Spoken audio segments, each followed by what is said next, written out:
A very good evening to everyone joining us live on YouTube, and hopefully, if I've done it correctly, live on Twitter as well. This is it's what, 9 o'clock. We're live, and yes, it is Friday night, but this is Fools Rush In.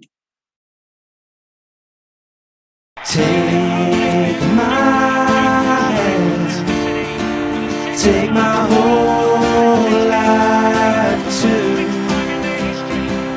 but I can't help falling in love with you.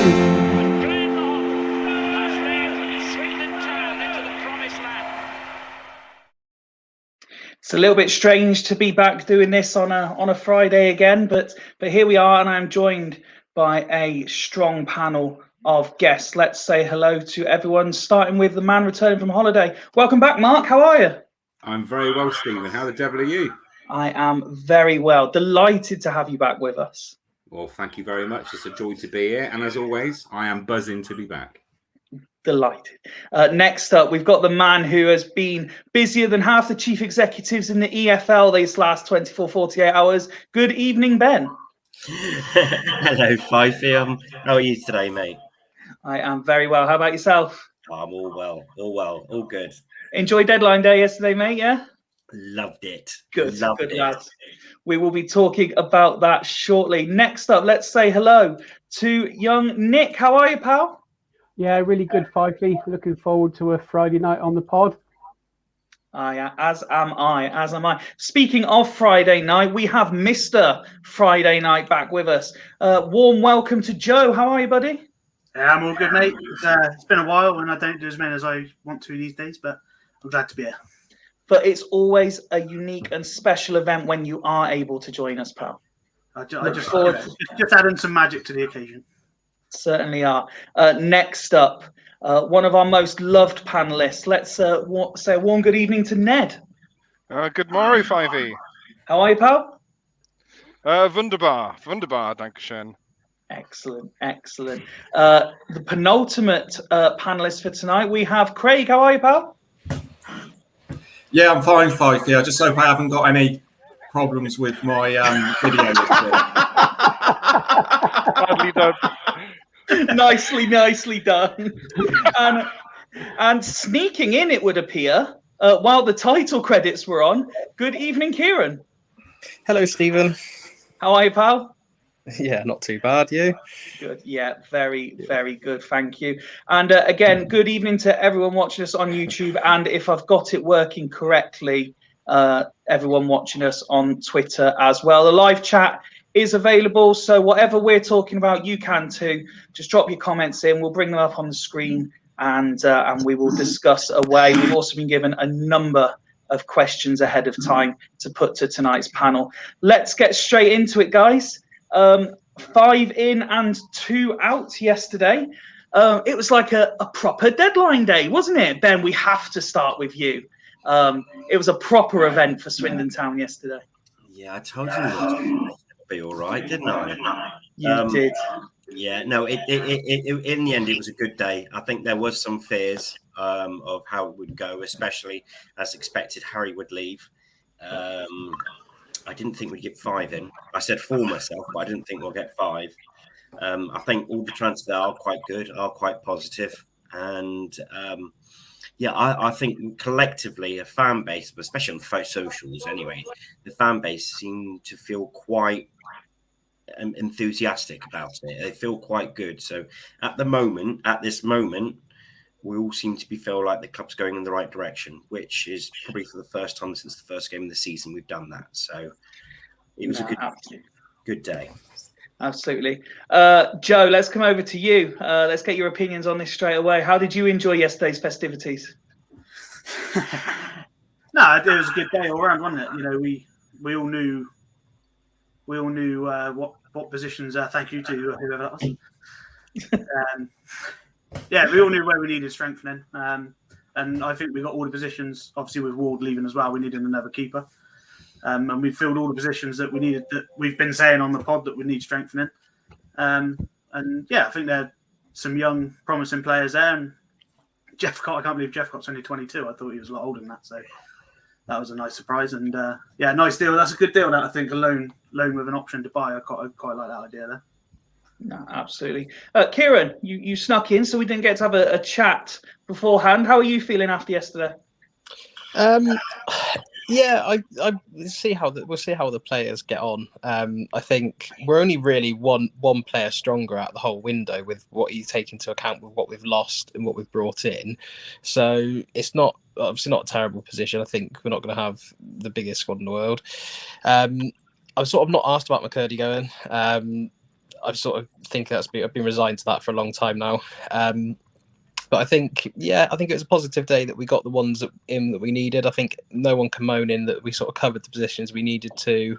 We needed a right back, needed wingers, and needed a striker. I needed two strikers really. Because we've always wanted at least one additional one throughout the whole window. We've got in. We replaced McCurdy and we got someone else in, which for Swindon is good because normally we get rid of one and either panic buy one, see Elliot Benyon, or we just don't replace them, or we end up with one striker but we still needed another one. We always go after window going, we needed another player, but I don't think anyone can say that we needed another player. Now I think we've got what we went for, and I think it's all been quite positive in general, as long as they sort of hit the mark running once we go. No, absolutely. And a very good evening to Woody, who sadly can't be with us tonight, but is watching on and is joining the live chat. Delighted to see him there. Let's go to the men in the top line as I see them on the screen. I hope they're in the same order for everyone watching. Let's welcome back Mark and ask him his thoughts on yesterday. Yeah, I'm actually pleasantly surprised, if I'm honest. There's a good mixture of filling the positions with the experience that we needed, with one eye on future talent and players that will hopefully come into the first team fold over the next couple of years, and develop into nice, tasty assets for us. To be honest with you, I mean, Jeffcott, if you could have offered me any of the available strikers in League One and he was available and somebody said that he could come here as a Swindon fan, which I didn't know he was until that was released yesterday via the medium of teenage photographs. I'm sure he's cringing at those. Phenomenal. 1 in 3 strike ratio at Plymouth, over 100 appearances. What more could we have asked for? And I'm quite excited by the fact that he's a proper poacher. He's a proper box player. And I'm just really enthused by seeing what he can offer us with Wakeling and Hepburn Murphy up front. I mean, for me, I would say that the goalkeeper's coming definitely as the number 2. Obviously, he's very green, although he's come through Galway's highly respected youth system. But obviously, it's kind of cards on the table. Bryn's our number 1, and that's why Ward's gone on. I do wonder whether or not we do need somebody else experienced there, but like I said, there's plenty of free agents available that we could bring in if need be. Good shout. But there's also still the emergency loan deal that applies for goalkeepers as well. So I don't think it's a position we needed to panic about. But I'm pleased to see us bringing in the young and upcoming goalkeeper that's highly thought of. What more could we ask for? The left field one for me, I think that with Morgan Roberts, when Johnny Leafield posted in the Abercon yesterday, there were 2 more signings coming. I was thinking, well, if they're announcing Jeffcott next, this is going to be some amazing big signing on top of that, and nobody's seen a complete left field. It was kind of a bit of a damp screw of an announcement. It just kind of came from a local sports reporter, and then followed on from there. But from what I've heard from people that have actually watched him, I think Tans has seen him play quite a number of times, and I think Joe mentioned that he knows a couple of people that have seen him in action quite a lot. Apparently he's the real deal, and if we've managed to pull a player from non-league and can make him successful, then fantastic. So for me, just to round that up, it's a lovely balance of players that are ready to fit into the squad and fill the gaps where we needed them, particularly at right back and up top, and a nice blend of young up and coming players that we can hopefully develop and get into the first team fold soon. Let me throw over to the other side of my screen. And Craig, thanks for joining us. I understand the time difference between your internet connection and your mouth is around about 10 minutes. So hopefully you get time to answer. But did you enjoy deadline day yesterday? Yeah, it's quite interesting. It's we seem to get a lot of good business in on the day itself. I echo with what everyone else has said so far. I think Jeff Cott is a quality sign in, and it's a good bit of business that we have got him on a loan with an option to buy.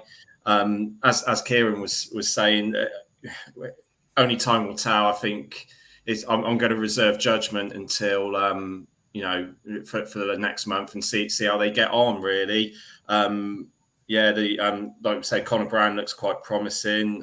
We had a bit of info from Rich in our WhatsApp group, and he was praising the youth system at Galway.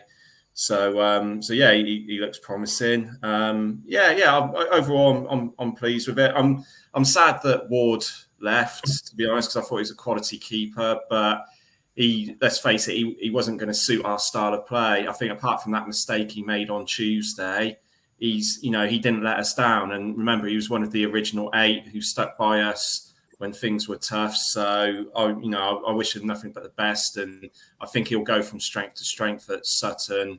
That's a quality signing for them, and more likely their style of play will suit him. So I wish him all the best. But I think overall it looks all right. As I'm sure we'll go, we'll cover McCurdy at some point. But overall I'm quite pleased with how it's gone, but only time will tell if these signings have been worth the outlay. Never let it be said that I'm not a man of the people. It is time to #let Nick speak. How was your evening yesterday, Nick? Yeah, everything was good. Cheers, 5V. Just before I go into the transfers, I've got a couple of shout outs. First of all, to friends and followers, Miss Black Hippie and Flower Girl. And a big thank you to Claire, who provided us some photos of our man Harry's. Hopefully we can use those on the pod. So good evening, ladies. Hope you're going to enjoy the show. My take on the signings depends where you come from, really. If you're a typical town fan that thinks Swindon are massive, then we shouldn't be in League Two because we're much bigger than that. I'll probably give it about a 4 out of 10 because we've only signed one player that's got any league experience. Fair enough, he's only 22, 106 games, 33 goals. So really looking forward to seeing him play. Dean McKaylee, he's probably really, really happy. He'd probably give it an 8 out of 10. Young players signed, develop them, see the pounds coming in when we sell them on. So some really good business there.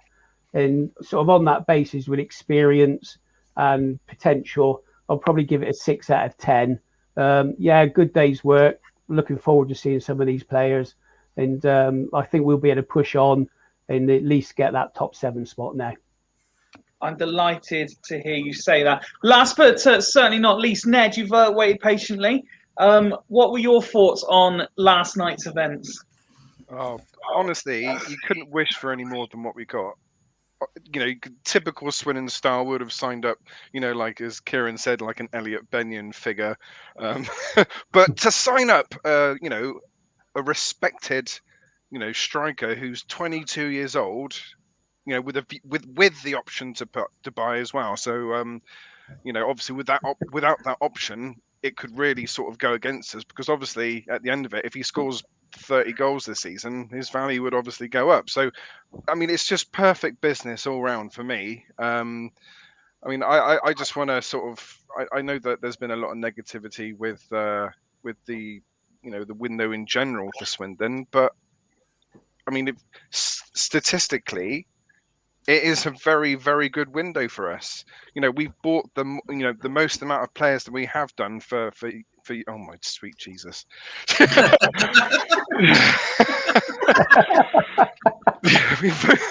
bought the most amount of players. I didn't expect that to throw you off your game quite so much. Hello, Georgia. You should be in bed.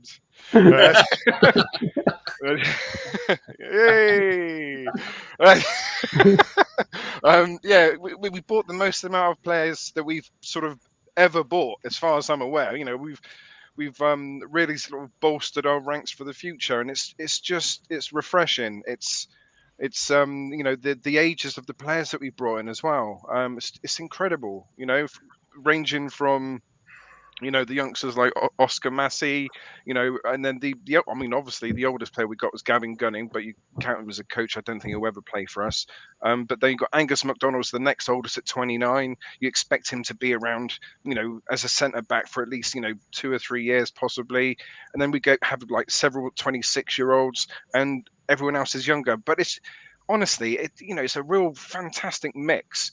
I mean, granted, there's certain players that haven't played well so far, but like Adeloy, to be fair, our man Harry's, Tyree Shea, but they've all got potential to play better. So I just want to say, in the grand scheme of things, I think it's a fantastic window. For now and for the future. We got a few players that have come on now, and we got a few players who are going to be there for the future. So I think we couldn't have done any better than we've done. And yesterday's business was incredible. Fancy bringing in a 22-year-old striker who supports Swindon Town. Incredible. Wonderful. Yeah, brilliant. It has to also be said, just very quickly, to all the to all the other sort of podcasts and sort of independent media outlets who did their thing on deadline day. Obviously, Tom Broadbent Lounge did theirs, and I caught bits of it, and it was a very good show. I spent quite a lot of the evening on Lower League Looks one, and that was a very enjoyable couple of hours with fans from all different clubs. So to everyone who did their bit on deadline day, congratulations.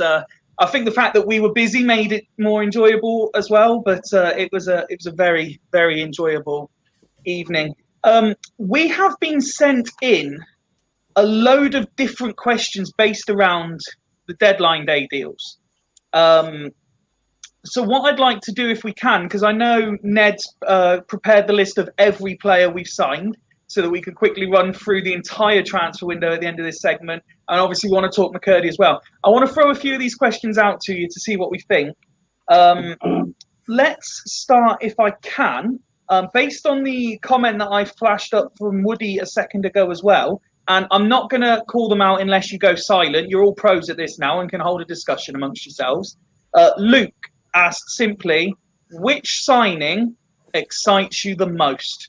Who would like to jump in straight away? Jeff Cott. Yeah, Jeff Cott. Yeah, namesake Luke. When Plymouth got promoted in League Two, I think they won League Two the last time they were in it. He scored 7 goals in 14 games, and that obviously helped contribute to them going up. So he's got a bit of experience at League Two level as well. So yeah, I'm really excited by it. I didn't know he was a Swindon fan, so that's just the icing on the cake for me. I see a tweet from a Plymouth fan yesterday saying, don't expect him to do any running and do any hard work off the ball. Put him in the penalty area and he'll score. Well, that's brilliant for us because we got Wakeling that'll do all the running. So if those two can hit it off, we will absolutely rinse League Two.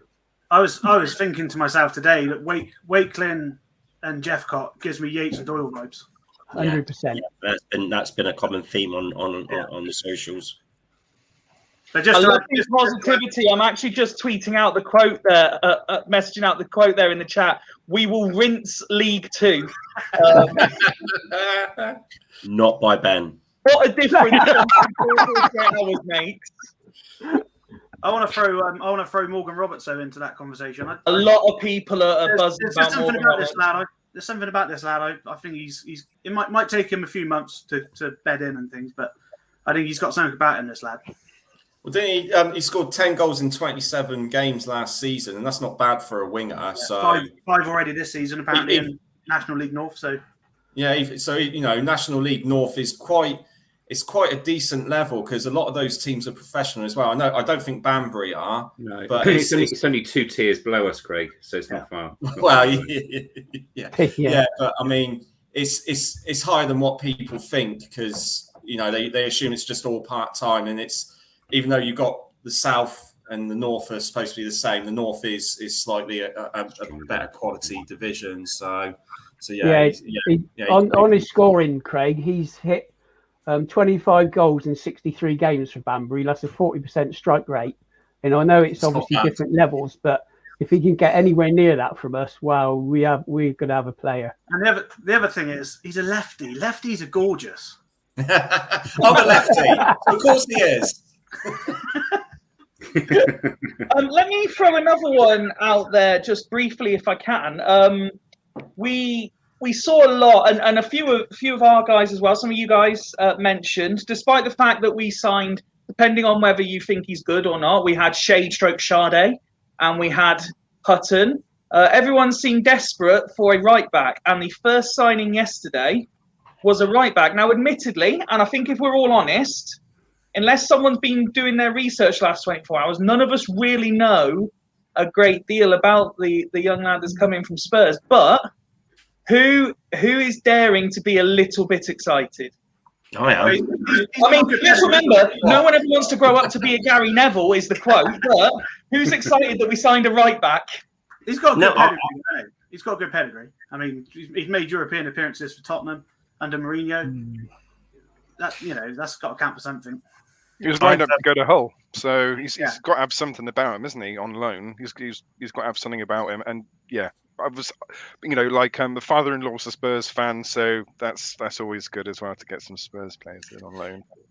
Spurs wanted to sign him, didn't they? And he refused the contract, so they obviously think a lot of him. But the problem is, he's going to take time to settle. He hasn't played a league game, and obviously it's different to youth. So, sort of the jury's out on how good he will be.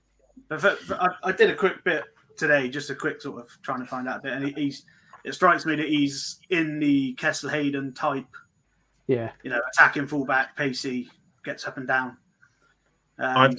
Sorry. You'll get used to this. Ben likes to interrupt people. He thinks you're Ned. So similar. No, I was just going to say that I think Darcy's done a good job there, but you don't want to see him there long term. And I think we needed a right back. Got a right back, so can't really complain. Wait to see what happens.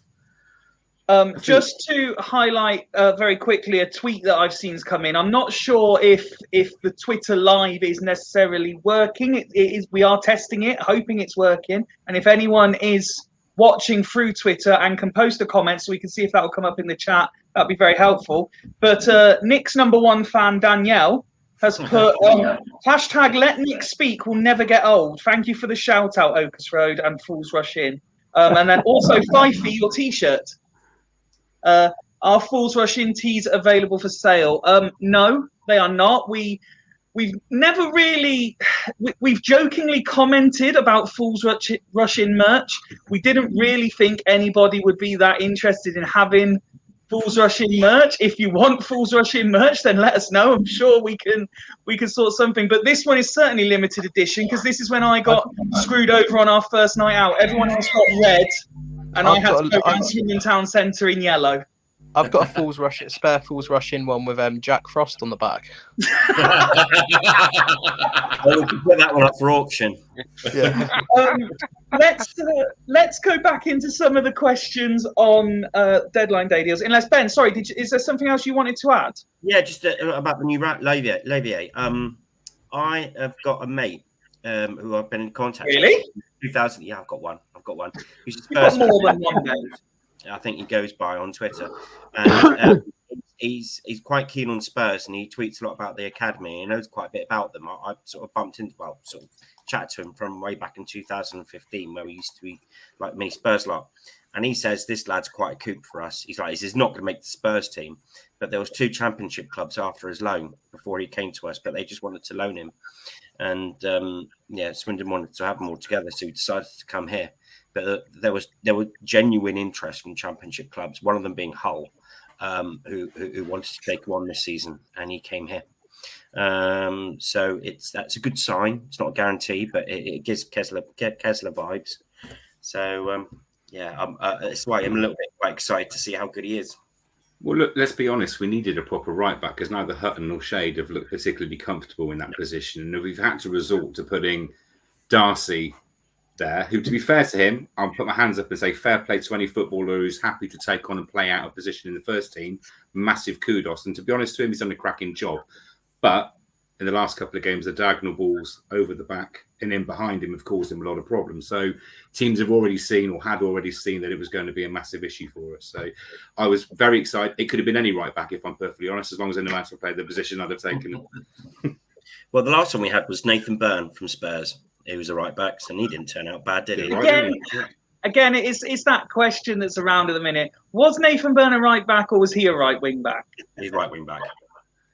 Let me throw the next question, and it's something the other side, and I'm interested where you guys go with this. And Kieran, as you've returned, I'll start with you. Ian tweeted earlier as part of the feed where I was asking people to rate our window out of 10, and he simply asked, where are the goals coming from in this team? Are we not thinking now that we've lost McCurdy that goals are available in this team? Kieran? Well, yeah, there are. We've signed a striker. We've signed 2 strikers. So I think Jepcott will get us goals. I think, yeah, obviously losing McCurdy, you're going to think, oh, where are our goals coming from? But actually, we've signed a striker, so there's probably a good chance that striker is there to go and get you goals. If he doesn't start scoring, then maybe we have got a problem. But I think Johnny Williams can chip in with goals. I think Gladwin's got goals in him. I was going to say Gladwin's got goals in him. I think this Morgan lad, when he's up to playing in the team, I think he'll get us goals from a winger because he's already doing Darcy. it. And then that's the type of place he is. Darcy's got goals. I think we've got goals from everywhere, really. Sorry, carry on. I think Scott Lindsay's backing it that we've got goals there, but I think arguably a striker's going to be a biggest outlet, and I think Wakelin's got goals in him. Jepcott will have goals in him, and I think the wide men that we play with will have goals. And I think midfielders, the way we play, will eventually get goals. It's just we've not put in great performances yet where we've been going to get in the goals. But the left back scored the other day. He got a goal, so there's goals there. There's goals throughout the team. We're attacking, but we will get goals. Completely agree. And Ned, the one name that never got mentioned there, let's not forget, I've gone on record but off camera saying Adeloy will get double figures this year. That's not going to happen. But, you know.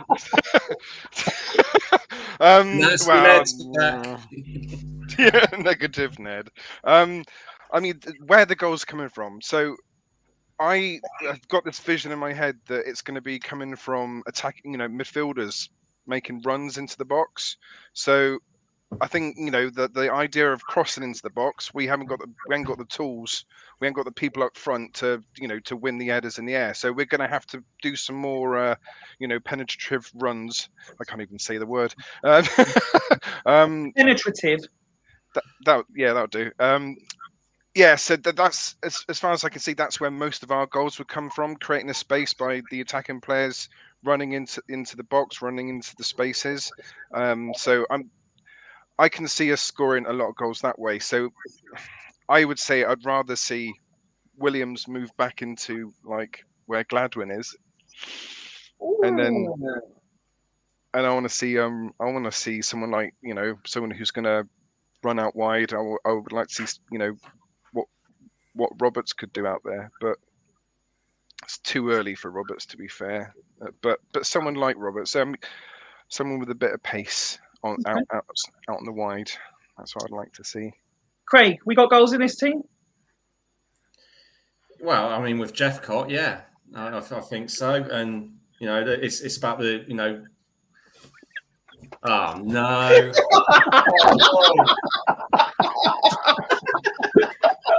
He's caught up. He's caught up. Craig, go. Is it better now? It's better. It's still not quite right. Oh, for fuck's sake! Who's your service provider?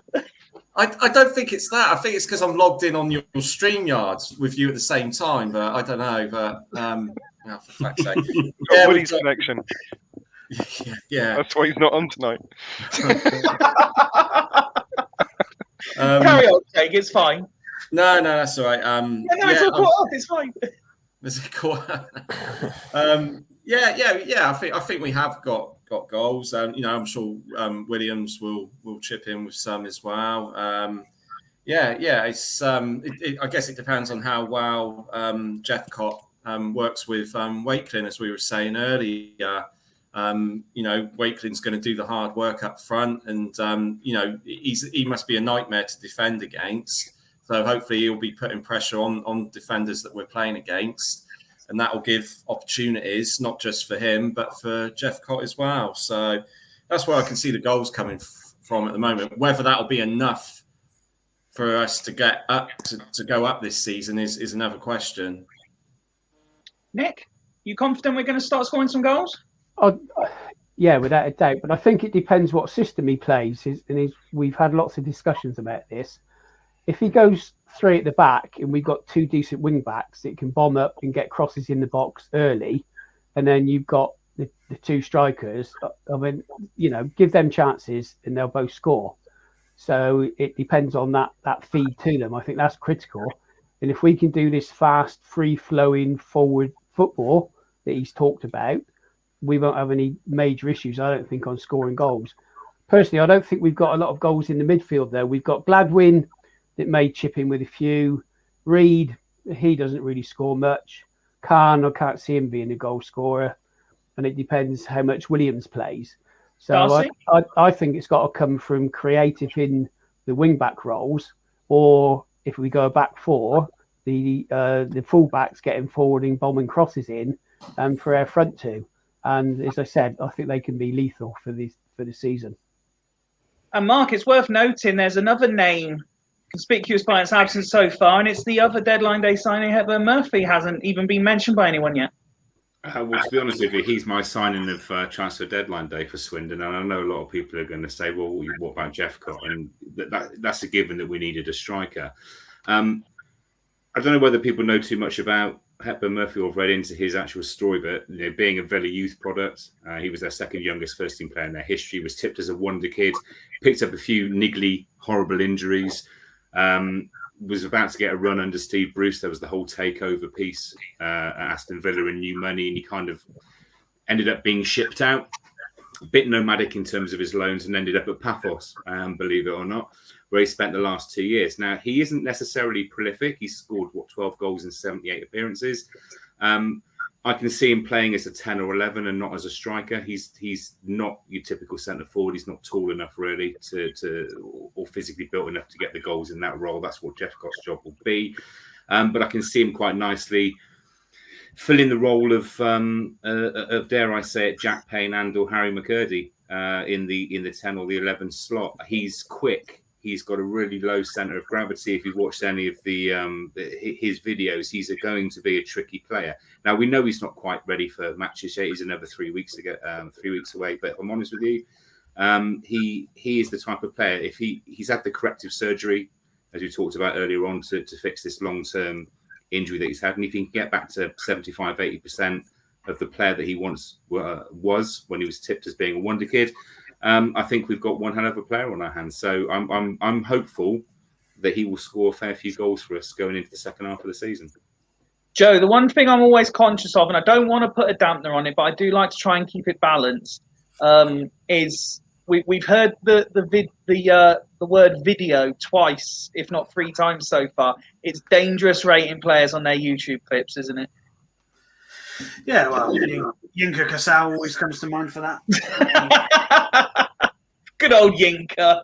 Lovely. But no, it's right. It is right. I mean, we can all sit here and think people look wonderful on videos and things. I mean, look how good we all look on video. Exactly. This That's is a matter of opinion. you should see us behind the scenes. With the exception of Nick, people are very disappointed when they meet the rest of us. Yes. It must be the beards, I think. Maybe we'll get rid of the beard for branding. This is what you want. So, sorry, Joe, carry on. You've lost me now. Yinka Kasal and rating players on videos. No, yeah, it is dangerous. It is dangerous, and we all do it. Whether you try not to or not, you all look at a player and think, "Oh, he looks a bit tasty," but you don't know. You could sign any player, and there's no guarantee on being success or failure. We've signed players. I said earlier in the window to a few friends of mine, everybody was saying we need more experience.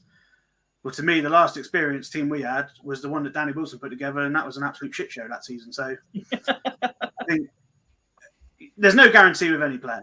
You can sign whoever you think is the best player in the Championship and bring him to League Two, but there's no guarantee that he's going to do the business at Swindon Town. And the other way, there's no guarantee that somebody that's been written off, like a like our guide, a few people have had their words about Kean Harris, and there's no guarantees that later in the season he's not going to come into the team and do a Baudry from last season. So you just never know. You just never know. Ben, you must be thinking goals galore. I mean, I'm looking forward to when we talk Gillingham towards the end of this episode. You're going to be predicting 7 or 8-0, I reckon. No, not 7 or 8-0. I'm not sure. Do you know, I actually think I'm fairly balanced. I genuinely think I'm fairly balanced. I think you're That's having a laugh. But with the window, I said, don't worry, it will be all right. We will get the players that we need to fill the positions that we have, and in the end, we'll be all right. And as it looks like, I've been proved okay. It was a balanced opinion, and it was correct. Now, yeah, I think there is goals in the team. Like Mark, I'm quite keen on Hepburn Murphy. I think once he's had a run of games, he can be very good. I think he's going to be a powerhouse. He's very quick as well. I think we could have another Simpson on our hands if he's fit, if he gets fit and plays regularly. He's not had a club since Villa to call his own properly. And so this is a proper run of first team games at his own club. It could be quite good, could be really good. Just hope he stays fit. But yeah, there's so many players that excite you that could do things that can change games. We don't know what's happening because it's a fresh new team, and but if it comes together, we could be quite frightening. Just a point though on.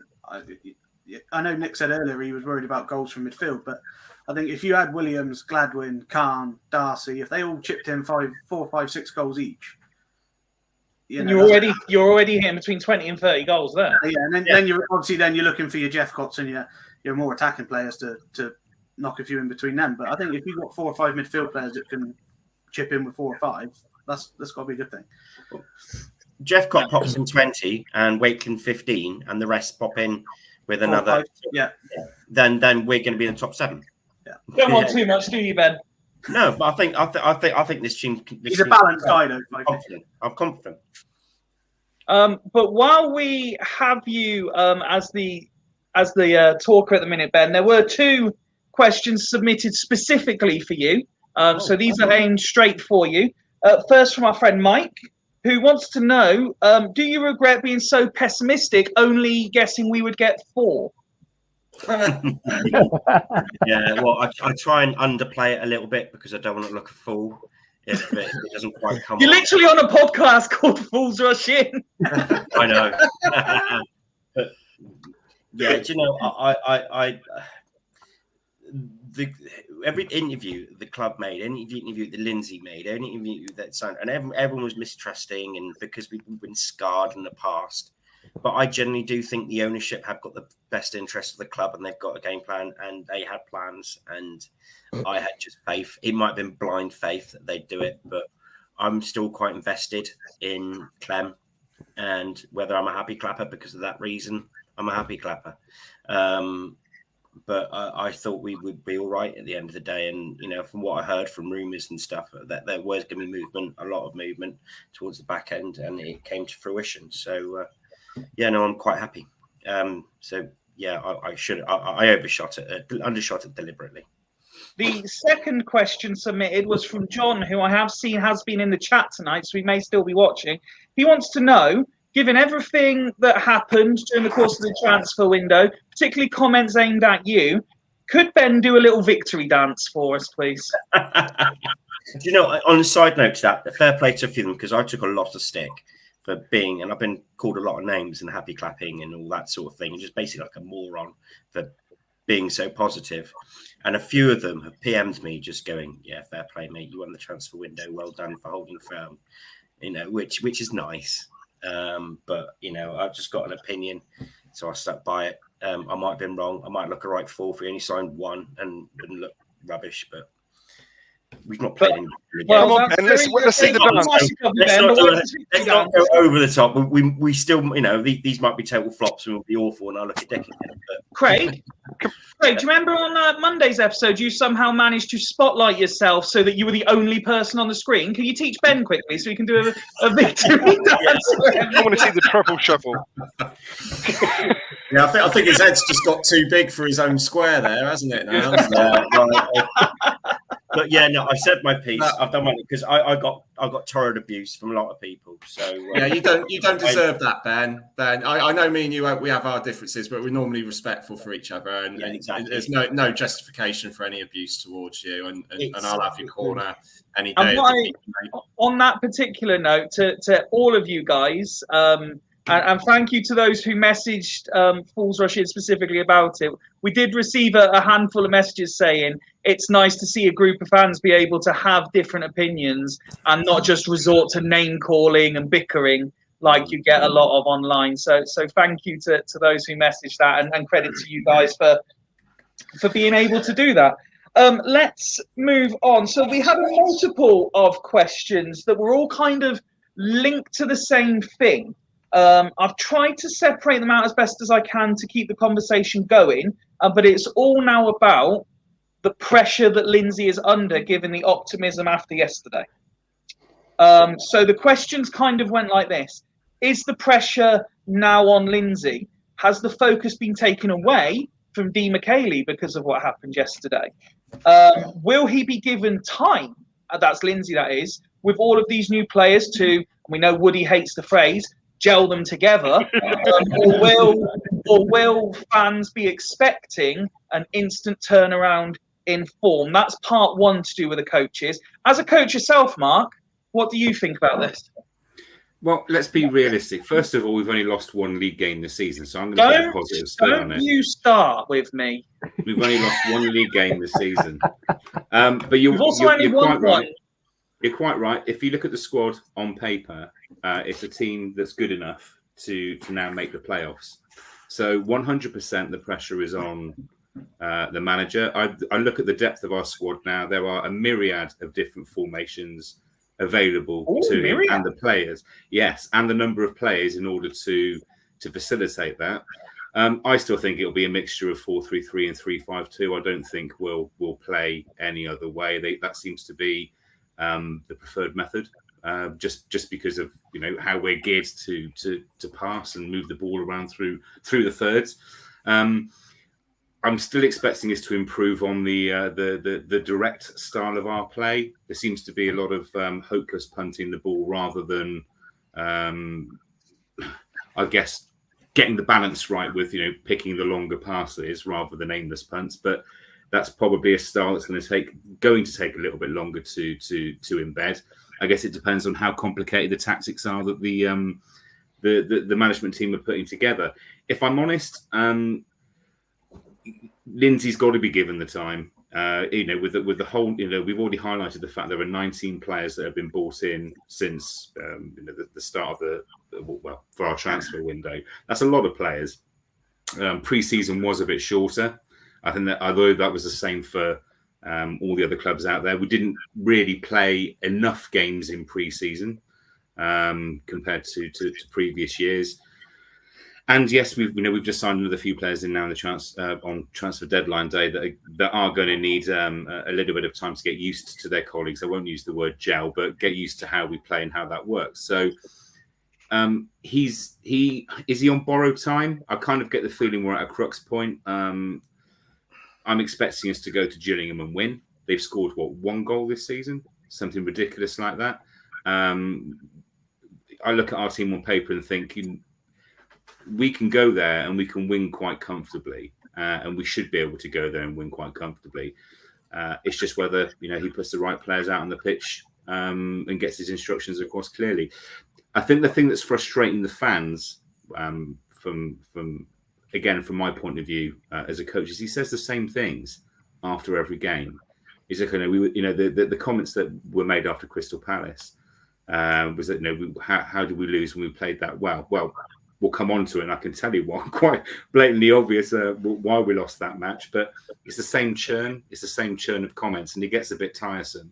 I'd like to see him put his hand up and say, look, made a bit of a mistake today, should have done something a bit different. And then you get him a little bit more of a human approach, and you kind of get a little bit more buy-in and understand the character behind it. But yeah, as it stands at the moment, he's probably got till Christmas. If we're not up around and threatening in the playoff positions around then, based on the outlay that the club have clearly spent, because that money has been spent, I think he might well be for the chop.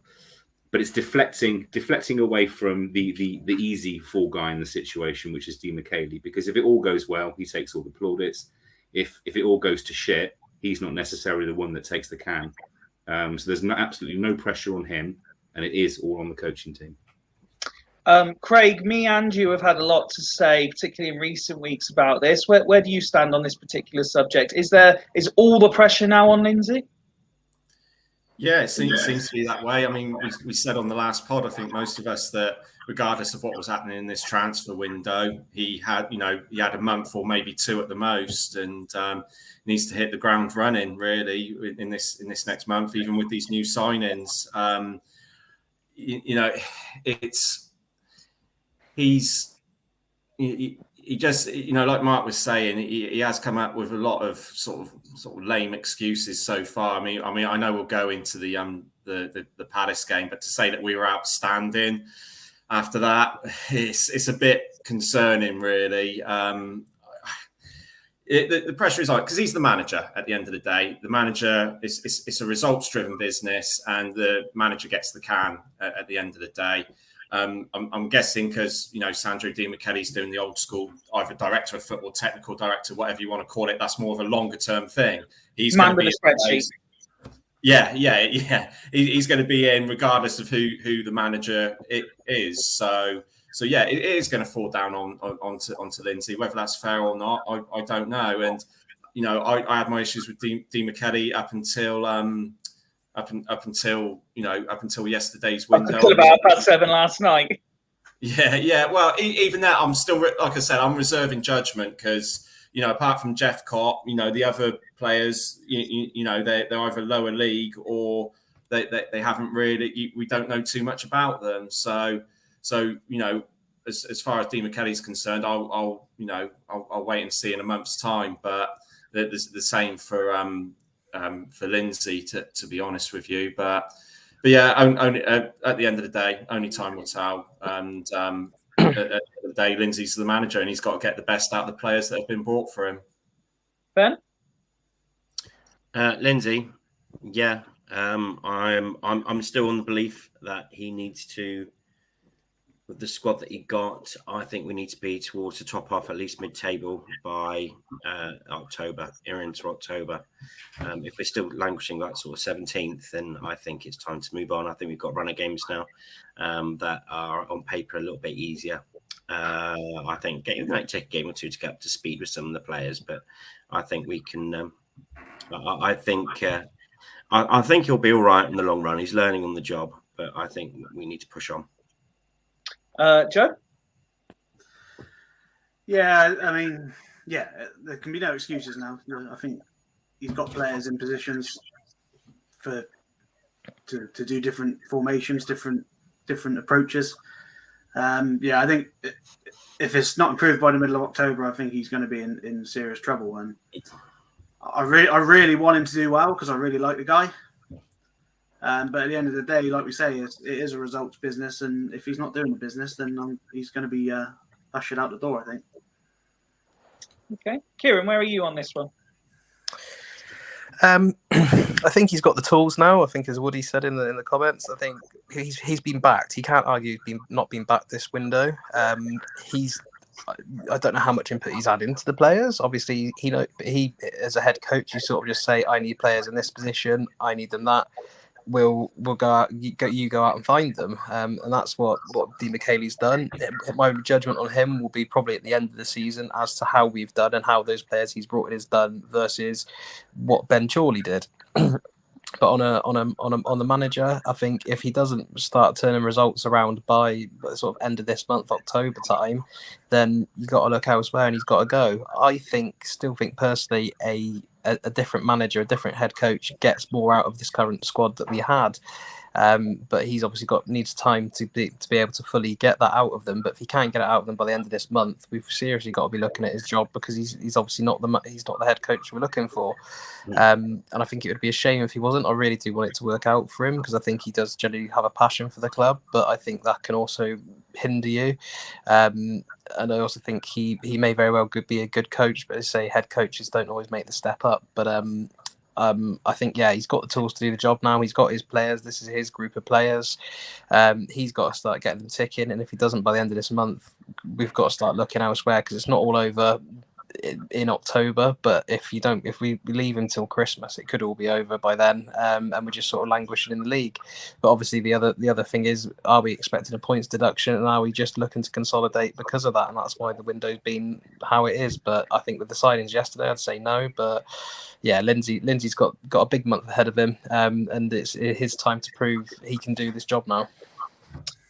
Ned, you're obviously last to give your opinion on this particular subject, but just before you do, I'd like to direct your attention to a tweet that's come in from our friend Mike. I do like that Mike's getting more and more involved by the episode. And it's just my wife's comment on Fools Rush In is that Ned has the best background with that mural. Yes, well, it's hidden behind a plethora of boxes of toys from the kids, but I will promise I will tidy up next time, so then you can see the full image.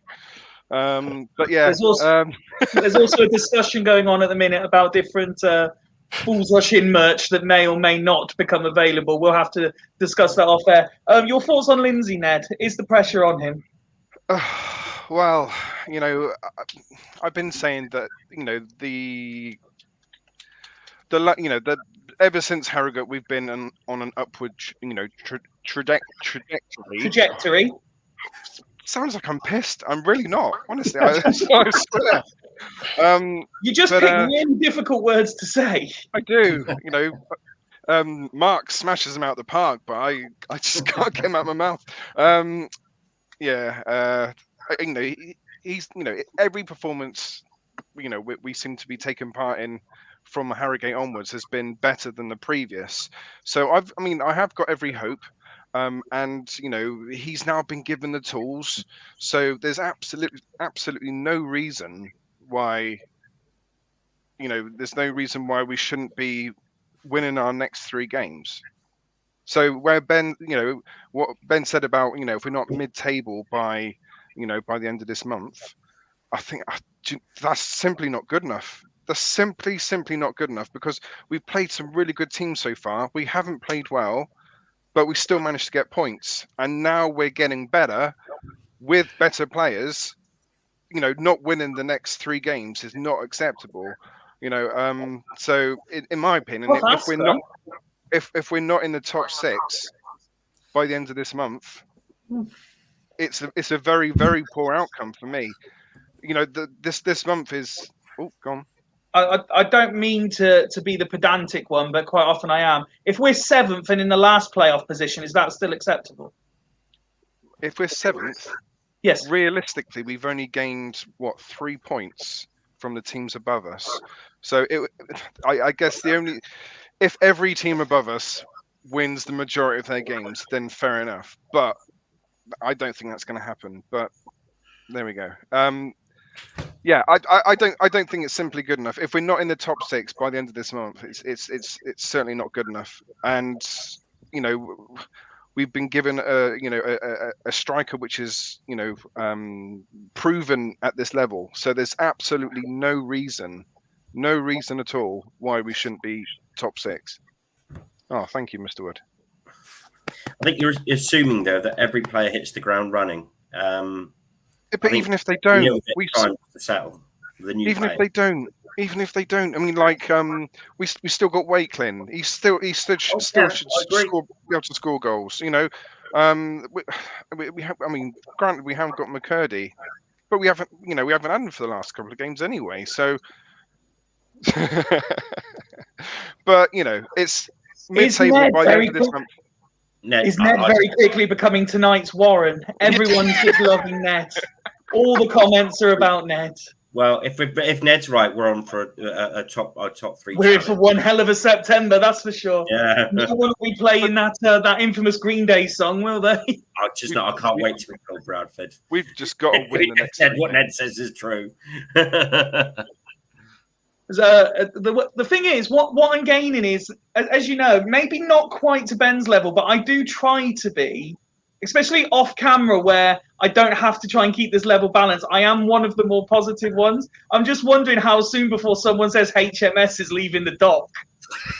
Nah, it's LGV. Ned's just started preaching, getting the boat ready out the docks. Captain Ned. I said it last night on the lower league look. I said, it's coming to dock now. Honk honk. Is that what you say when you have no? That's Crumperoonie. The second half of the Fifey, excuse me, can you let Nick speak? I haven't had my say. Is that right? Did I skip you? I do apologise, Nick. You know the thing. I am going to get smashed by the fans online for this. I can only apologise, Ned. I'm fucking hell. It's not even Ned. It's Nick. I'm sorry, Ned, and I'm even more sorry to Nick. We can give you a little bell, Nick, and then I'll let you start the next one as well. Okay. Actually, what I was going to say is I totally agree with Ned. He's spot on. We should finish this month, start of next month. We should be 4th or 5th. And if we don't get to that level, there's something seriously wrong. So, yeah, with the players we've got, and forget about gelling. If they're decent players, they need to get out there and they need to perform. But it all does come down to how Lindsay sets his team up. And, my opinions on how he set teams up in the past. I hope he gets it right. I want him to do well. I think he will with the players we've brought in. I'm looking forward to the next few games. And I think we will be 4th or 5th going into mid-October. And that's where we need to be if this season is going to be a success. Okay, and if that's where we need to be, and this sort of stems from a question we've had and a comment you already replied to it, Nick, how much on that now relies on Lindsay and the rest of the coaching team up in their game, and do you back them to deliver what you've said should be the minimum expectation? Massively. They're going to be the key to what we do. We've got cheers, thanks for that. We've seen we've got players that have been playing out of position. With Darcy playing at fullback, I mean that he should never be playing at fullback. He's not a fullback. He's a decent midfielder. So yeah, it's up to them to sort out the new players that have come in, get them in the right positions so they understand their jobs. What have we got? 4 coaches in the squad now looking after the players. If they can't get the players coached to the level that we require, well, somebody's made some serious mistakes. So it is down to the coaching staff. Yeah, they need to get their acting in place. I'm pretty confident they will. And we've got good footballers. We've got young footballers. We've got hungry footballers. I think we will do what Ned said. We will be up in the top 5 or 6 mid-October. So as expected, I'm now being hammered in the comments, both in YouTube and on Twitter. I do have to point out, your number one fan, Nick, Danielle, has actually updated her Twitter bio and has sent a picture in. So she's kept all the bit like STFC fan, business owner, SEN mentor, and at the end she's just added fan of Nick having a voice. God, what a sensible girl she is. Mike's also decided to join the conversation about Fools Rush In, just saying Danielle's decided she prefer Nick merch. But it's obvious now that Nick's going to have to model our merchandise, isn't it? I've said before in the private group, he's our poster boy now. Yeah. And then another hashtag, let Nick speak. Let Nick speak, Fifey. Can I just quickly ask a question to the panel? I don't know. I wouldn't, mate. You'll get hammered for it. A quick question, and this includes Nick as well. But to the ones that think that we're going to have such a cracking September, to the point that we're going to. So if we're going to have that good a September, that we're actually going to pull the gap back, the 4 points we have back into to get to top 7. Do you think that if that happens, then surely we've got a shout of pushing top 3 this season, if not top spot? Well, if that happens, yeah. We're good enough to pull that gap back so quickly that we can go on a mega run just to pull that gap. No. Yes. Everyone. Do you Yes. think we can challenge top 3? Yes. Well, the thing is, Well, I I'm don't a think big, we will, I'm a big but if we believer clawed that in back, us. we would. I don't think we will. Obviously, I want us to, but I just can't see it happening. I honestly think we're in a season in transition, but the club obviously won't say I that. think we'll finish. I think we'll finish mid-table this year. Scott Lindsay has to have a run in September to probably save his job and save a lot of criticisms. But even then, if we're after a consolidation season, we'll give him longer. And if we give him longer, we won't finish top 3. I'd love to go on and piss the league, but I don't think we will. I think realistically, this squad isn't that good. I think we've got a lot of experience and we'll have a lot to learn. And I think we'll be mid-table-ish. We'll miss out on the playoffs by a few points at best. I think it's going to be a consolidation season. I think the club knows something's coming in terms of this ownership thing where we might get a few points deducted because I think we're still going to be punished for that in some way despite previous owners. But I don't think the squad's that good. I think we will be a mid-table. It's not looking good. Right, let me just a quick straw poll then. Based on the comments we've had on Lindsay and the coaching staff, how many of you right now are backing Lindsay and team to have a significantly better September and we be let's say, I don't know, if we're not within the playoff places, within 2 points of the playoff places by the end of September? Craig, yes or no? No. Mark? No, I don't think we'll be quite there yet, to be honest. It's going to take a little bit longer than for the rest of this month. If you just said, can we be there by the end of October, then I'd be thinking that's slightly more realistic. I think it's just a little bit too soon for that expectation. And to be honest, none of us really know how these players are going to play. They all look good on paper. They're like I said, we talked about the videos, etc., that are out there. But if you go by their pedigree, there's a huge amount of potential. Some of it's got to be realised to get us up there and realised fairly promptly. So all the pressure is on the coaching staff. So I'd like to say give him until Christmas, but I'm getting the impression that looking at the run of games I've just gone through the fixtures, that October feels about right now. Ben? If not there. I think we're capable of getting within a couple of points, and that if you say 2 points of the playoffs, I say yes. I still think it's going to be more of a steady progression up the league. I still think we're going to be in and around the playoffs, but I think we're improving. But I still think the jury's still out. I think there's going to be wiser, cleverer managers than Lindsay who will outfox us in games.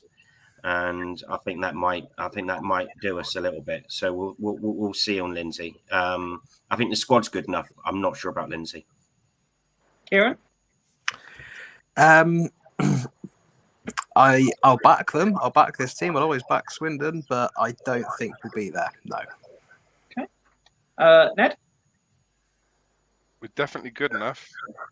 But whether we will actually do it or not is possibly a different question. But I'm going to be positive. I'm going to say yes. I thought Ned said we were getting top 3 in September. The thing is the next 3 games are so winnable. They're so winnable. Yeah. And if we was to get maximum points from the next 3 games, we could easily be 5th, 4th in the league. So there's no reason why by the end of September we should be within 2 points of the top 3. Joe? Every game's winnable. I think if we win tomorrow, I'm confident that we'll be up there by the end of October. I think we'll be in and around the playoffs. I do think we're good enough, and I think the team, some of the guys just need a bit of confidence of a win. I know we beat Rochdale, but Rochdale were pretty poor, to be fair. But I think the team have been playing. We've been playing decent in games, but we've let in a few soft goals and not scored enough goals. So I just think if we can get a win tomorrow, give the boys a bit of confidence, get Jeff got off the mark with a goal and things like that. I think there's no reason we can't be around the playoffs by that time. And just before I let you have the final say on this topic, Nick, we've had another tweet in. I do think Fools Rushing is a great watch, but does Nick ever stop talking?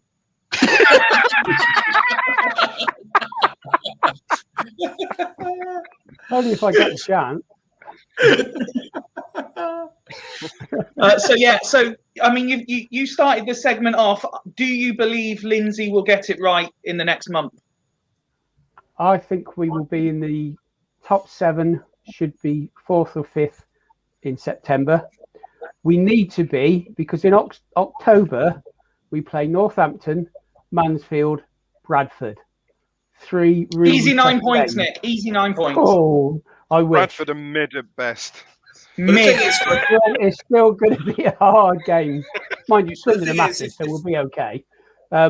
So I think we will be up there by the end of the month, which, as I said, we need to be, because then we've got a tough challenges in October, and then we need to stay in there, and that's going to be a good ask. And hopefully by then, we will be, firing better. The players will know each other better. I'm not going to use the word, but we will be in a better place team-wise going into October. There is a final question on this, but I think it's better suited at the end, because I have spotted we are just over the hour mark and we're still on the first subject. But I do think it's only right, and I know Craig alluded to the fact that it's only right that we bring it up. As excited as we are of the players coming in and what it means for the future of our club, we did lose 2 players yesterday. So Craig, we'll start with you. Your thoughts on Ward leaving, and of course the big one was McCurdy. Yeah, I mean, I said how I felt about Ward. I think he's a quality goalkeeper, especially at this level. But all the best to him at Sutton. I think that will suit his game better, and I think that's quite one of the signings of the window, to be honest, for Sutton to have a keeper like him, because he gained us quite a lot of points last season, to be fair, in the games he did play. With McCurdy, I think I'll always remember where I was the day that we sold McCurdy. It was like the day Princess Diana died, when the Twin Towers got hit. Yeah, I'll always remember that. God. Well, look, I've got to be honest. I think the club have done a terrific bit of business selling him. He wasn't going to sign an extension to his contract. He'd have gone up for a free at the end of the season, and I don't think we'd have gone up even if he was still in this team. So I think, we don't know what the fee was, because it's all undisclosed these days, but it seemed like there was a lot of tough negotiating going on for it to go that late. So I think the club did the right thing, selling him. And, hopefully we've got a sell-on fee as well. I say fair play to him. Going to Scotland, he'll be on a bit more money. That Edinburgh derby, the atmosphere there is absolutely amazing. He'll be playing against Celtic and Rangers and got a good chance to play in Europe. So, I'm chuffed for him on a personal level that he's gone there, and all the best to him. But it's not, I don't think it's that big a deal as what people have made out. There's been much better players who've played for Swindon Town FC before he came along, and there'll be much better players after he's gone that will play for Swindon Town as well.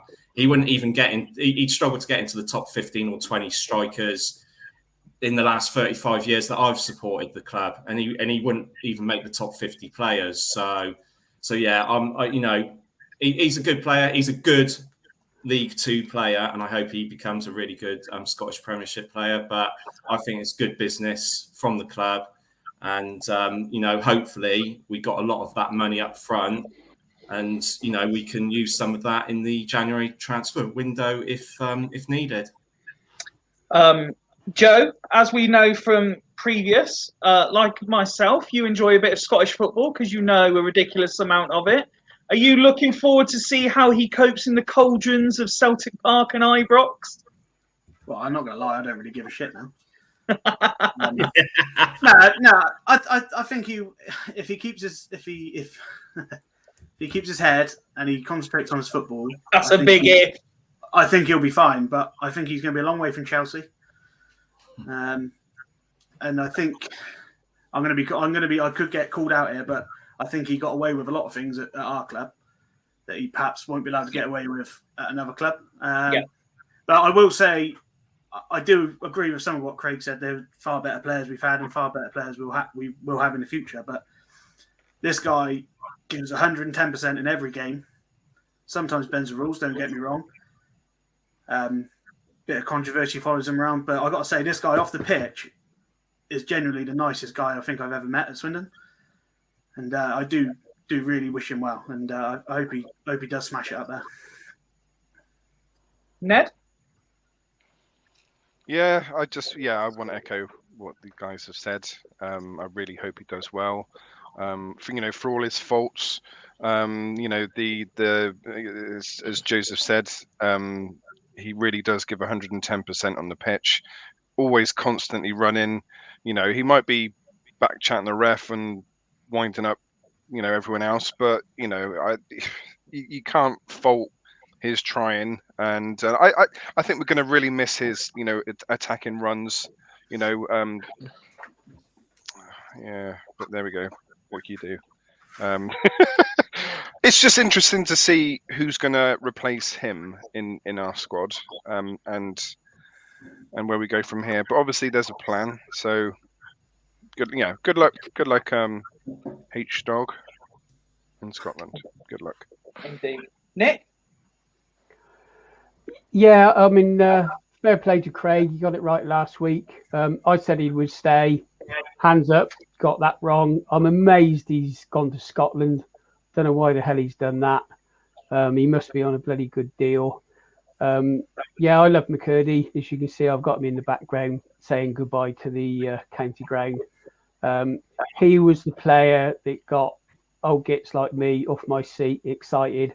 One of the reasons you get a football is to be entertained and be excited. He was a breath of fresh air. Yeah, you're not allowed to get excited these days, Nick. Yeah, the heart's okay now. We're all right. I'm all right. He was a shithouse, but he was there as shithouse. And I echo what Joe said. Seeing some of the pictures in film of him with the young kids, he looks as happy as anything. They looked happy. Seen a couple of interviews with him. He does speak really well. Seems a total polar opposite to what you see on the pitch. And he's one of those players. Cross the white line, he's a different animal. Off the pitch, he's a top guy. So I do wish him well. And yeah, I'll keep an eye out. Hopefully he does well. It's a shame he's gone. But as others have said, it's probably good business for the club at this stage. So good luck, Harry. Hope you do well. Loved you at Swindon. Crack on, mate. Kieran? Yeah, I think he's a nice guy, a little bit misunderstood. He's a bit of a fucking knob, not going to lie, but he's a character. Are you basically trying to say you're our version of McCurdy? Yeah, basically. Sorry, by the way, mate. You look like you're sunny like Gibraltar. Sunny Swindon. But I don't think he could have gone to a worse manager. Lee Johnson can't manage characters. So he's had it there. Lee Johnson, he couldn't manage Chris Maguire, who's not a patch on he couldn't manage him. I think Lee Johnson's gonna struggle with him, and I don't think his fans like Lee Johnson either. So fair enough. He could have gone to a better football club, one that hasn't got me blocked on Twitter as well. That would have been nice. But I think he'll, if he gets down and just plays football, stops back chatting the ref, I think he will get on okay up there. I think he needs to go in and just settle himself down. He's how he performs on a bigger stage, more scrutiny, because Hibs fans are up there with sort of Celtic and Rangers. They expect a lot from their players, so I think that's going to be interesting. But I wish him all the best. I hope he does well. I don't wish any player sort of badly. he's not the be all and end all at Swindon. He was here for a year. He did all right. Probably won't remember him in 4 or 5 years' time. So, yeah, we've had better, we've had worse. But I think he was a character which I think's they're few and far between these days. I think that's what will be missed more than his actual playing. Sort of the last characters you can remember, Simon Ferries and stuff like that. Yeah. So I think that'll be missed. But I wish him all the best and hope he does really get on and kick on up there and gets a decent transfer so we get a good sell on from it. Lewis Ward, I think he's a good goalkeeper. If you just keep him to goalkeeping, a good shot stopper, he will win you points. Don't let him play out from the back though, because he's not that type of player. He never has been, never will be. That's why he didn't suit us. When he's just a goalkeeper, he's a very, very good goalkeeper. Top pro. You cannot ask any more from him. He did a lot with the community side of it. Also, he's been there patiently. He probably knew he was off, or if not, I think he would have been there patient. He was there patient all last season, waited for his chance, worked hard for his chance, took it when it came. You can't fault him. I know, obviously, from Tuesday night, people will be a bit because he sort of let in a goal and gave the ball away, not under pressure. But again, I don't think that's not his game. So he's going to make mistakes like that when you play out from the back. And I think any goalkeeper does. But yeah, I wish him all the best. I hope he kicks on at Sutton. I hope he won't, when he comes back to the county ground, he doesn't have a game of his life and lets in a couple of goals. But apart from that, I hope he has the best wing, because I think he really deserves it and deserves a good run in a first team and to become a proper number one. No, I completely agree, and I've said a number of times that I'm a big fan of Ward, and I was calling for him to be number one at the start of the season. So I wish him all the very best. Ben, McCurdy and Ward go in. Disappointed, understandable. Yeah, no, I'll start with Ward to start off with. I think Ward's a very good keeper, a class keeper. We've all said that. Great stopper. Towards the end of the season, he cemented in place as number one. Great penalty stopper. I think remember the Fleetwood game where he was outstanding. I think that's a perfect move for him, because where they play, he's not going to be asked to play it out from the back, which is his weakness. Swindon were the wrong club for him. Sutton's perfect. He's going to be a brilliant keeper. He's going to be one of their best players. He's going to win them a lot of games, and I expect him to have an absolute blinder against us. Good luck to him. Good Forest Green-esque. Yeah, Forest Green-esque. With terms of McCurdy, I think Craig actually gets it spot on. I don't think he's anywhere close to being one of the best strikers I've seen. Not anywhere near. I think he's one of the most entertaining players that I've ever seen at Swindon in over 30 years. He was blockbuster. He had a fear factor when opposition played against him, and even if he wasn't playing very well at any given point, he could win you a game with a pass or a stroke of genius. He had opposition fans and players in the palm of his hand, and he was absolutely box office. I was a massive McCurdy fanboy, so I wish him nothing but the very best in Scotland. I hope his career kicks on, and I hope he winds him up and he has a great time. And there was a nice heartfelt message on Insta that he's posted fairly recently. I don't know if any of you guys have seen it. No, not yet. Goodbyes, but it's genuinely heartfelt. So the club meant something to him, and he knows it, and he's acknowledged it in that Insta as well. Calling the last 14 months the greatest of his life.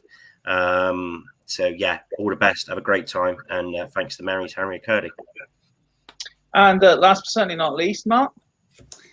Yeah, so I think Lewis Ward's moved to Sutton. It's a shame, because I think at the very start of the season, I think you alluded to it a moment ago, we'd have very much taken Ward as being our number one goalkeeper. I think the only person at the time that had a reservation with that was Woody, actually, based on some of the faults in his game that you guys have picked up on. And Sutton is most definitely the club or a team that certainly plays the way style of football they do that will suit his game. Kieran was absolutely spot on. Model pro, fantastic for the community. Couldn't have expected any more as a role model from a footballer. Always spoke well in interviews and sound bites, etc. So yeah, it's a shame. It's always a shame to lose a nice player. He always came across as a very nice bloke and genuine bloke, and you can't help but feel that we've lost something there. But with regard to McCurdy, so I mean, those people that are expecting us to do well can't also have the opinion that we'll miss McCurdy, because you can't get both. If McCurdy's gone in and expecting us to do well based on who we've signed on deadline day and in this transfer window overall, means that we've recruited well enough to score the goals that we're going to need to be in the position we're going to be in. So there's worth that being in mind. Will I miss Harry? Never really fell in love with the player. I got increasingly annoyed, if I'm honest, with the dissent and the general arsing about off the pitch. It's funny for a while, but I'm a middle-aged man, and those boyhood pranks do great, I should say, after a while. So the fact that he's gone, am I bothered? Not really. Have we got cash for a player in the last year of his contract? Yes, we have. Fantastic. I do wish him all the best, though, and I'll be interesting to see what the headlines are in Scotland for McCurdy for the right or wrong reasons over the course of the next couple of years. Michelle on Twitter has said, Nick summed it up beautifully. Ari McCurdy, gutted he is gone, but it is time to go. Before we move on to the next topic that we just flagged up on the screen, as I alluded to earlier, Ned, you prepared a little list for us so we can look at the transfer window as a whole and just have a final say. So as Ned reads out every addition to the squad, if anyone in particular wants to jump in and say anything, Woody's going to be gutted that he's missing this when the name Wakeling comes up, so I'll automatically jump in on that one because I think I'm about the only person who loves him as much as Woody does already. Not to say you guys don't, but it's borderline obsessive with Woody. But go on, Ned. Let's go through the list and look at the window as a whole then. Cool. So this is a list of the free transfers to start off with. So Angus MacDonald. Improving, I think, is fair. Yeah, Shocked he's not Scottish. 7 out of 10. I think the first few games he was a little bit. I would probably sound harsh, a little bit ropey, but he's probably not quite fit. But I think he is improving with more games. So yeah. Yeah, no, he didn't have a pre-season at all, did he? Really? And then he's also come back from a shocking illness where he missed the game for about a year, so he was never going to hit the straps running. He's steadily getting better. I think he will be solid as a rock for the rest of the season. I quite like him. Yeah, I agree with Craig. 7 out of 10. I think it's it was a bit of a ropey start, as Joe said. But yeah, he's definitely coming into his own, isn't he? He's starting to own that position as captain. Okay, next. Next is our friend Tony Adeloye. Right, well, I'll take this one because you lot are going to slap me up. He would be absolute dog shit. Right, absolutely not. You could not be any more wrong. He is. What's he done? Nothing. But what chance has he had? Well, none. He's obviously played over not 200 showing minutes. enough, has he? So here's what I'm going to say about Adeloye, and I've already said he will get double figures this year if given the chance, right?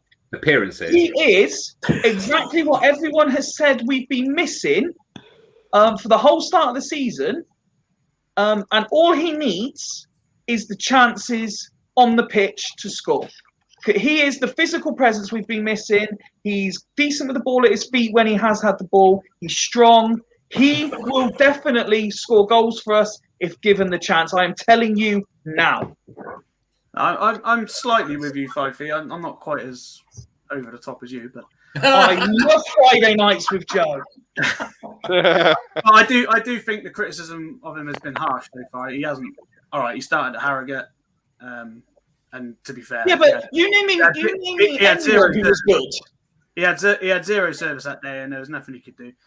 And then the other game. Me and Mark were at Warsaw, and while he was on the pitch, we stood every chance because he was causing their defenders problems. They did not like him running at him and could not compete with him physically. The minute he came off, they ran riot. To be honest, when you say that about they couldn't stand him, it maybe it's because he stunk or something. Because it wasn't the fact that he was strong. I don't know. They just, they were just petrified of him or something. Maybe he was wearing some dupe or something. I don't know. They're trying to avoid him. Sophie, I don't think you're doing Adeloye any favours here. It's just gone wrong. Well, this is the one where I will passionately sit here and defend. I don't care if you all disagree with me. Adeloye is more than capable. Right, clip that. I'll take great pleasure. I'll take great pleasure in disagreeing with you on this one. He's one of the top 5 worst strikers we've ever fucking seen. You can fuck right off. Yes. Sean Close and Thomas Blair December. That is one of the Absolute worst dog shit. And I'll comments tell you I've now, if he scores 10 goals this season, I'll give you 50 quid. Look, and I will And that's on happily the pod. take that. And We you give know him 50 what? quid back if he doesn't score 10. And you know what else I'm going to say here, right? Is that is one of the worst shouts since Fools Rush In has come. That is worse than Ned saying that Ryan Giggs has a squeaky clean reputation on Monday. Jerome Sinclair is better than Adaloy. Oh my 100%. 100%. Right, let's move on before this gets Let's out be of fair, hand. though. By the way, We'll discuss this off camera. Let's be fair. Adloy's got a club and Jerome Sinclair hasn't. So Yeah. and that's football, ladies and gentlemen. We've not seen Yeah, enough. that right there is football. No justice in this world. Right, Unbelievable shambles of a committee we have here tonight. I thought I was quite generous, and I gave him 3 out of 10. Unbelievable, Ned, right? Ned, move on, for fuck's sake, move on. Kean Harries, ladies and gentlemen. Oh, Hero, boy. 10 out of 10, 11 out of 12, actually 10 out of 12, 12 out of 12 signing, 12 out of 10 signing, whatever. Hero, we love him. He's the best thing. He's going to become our club captain. We're going to get a statue of him outside the club. He's going to score the playoff winner in 2026. He is a hero. He's going to have a stand named after him. He's going to play 500 games for us. We love him. Let's not get carried away. Wow. Kean Harries, obviously Until we sponsor sponsored someone by else next year, then he's done. He has a battle to try and get in the team, and when he's getting sent off, it doesn't help his case.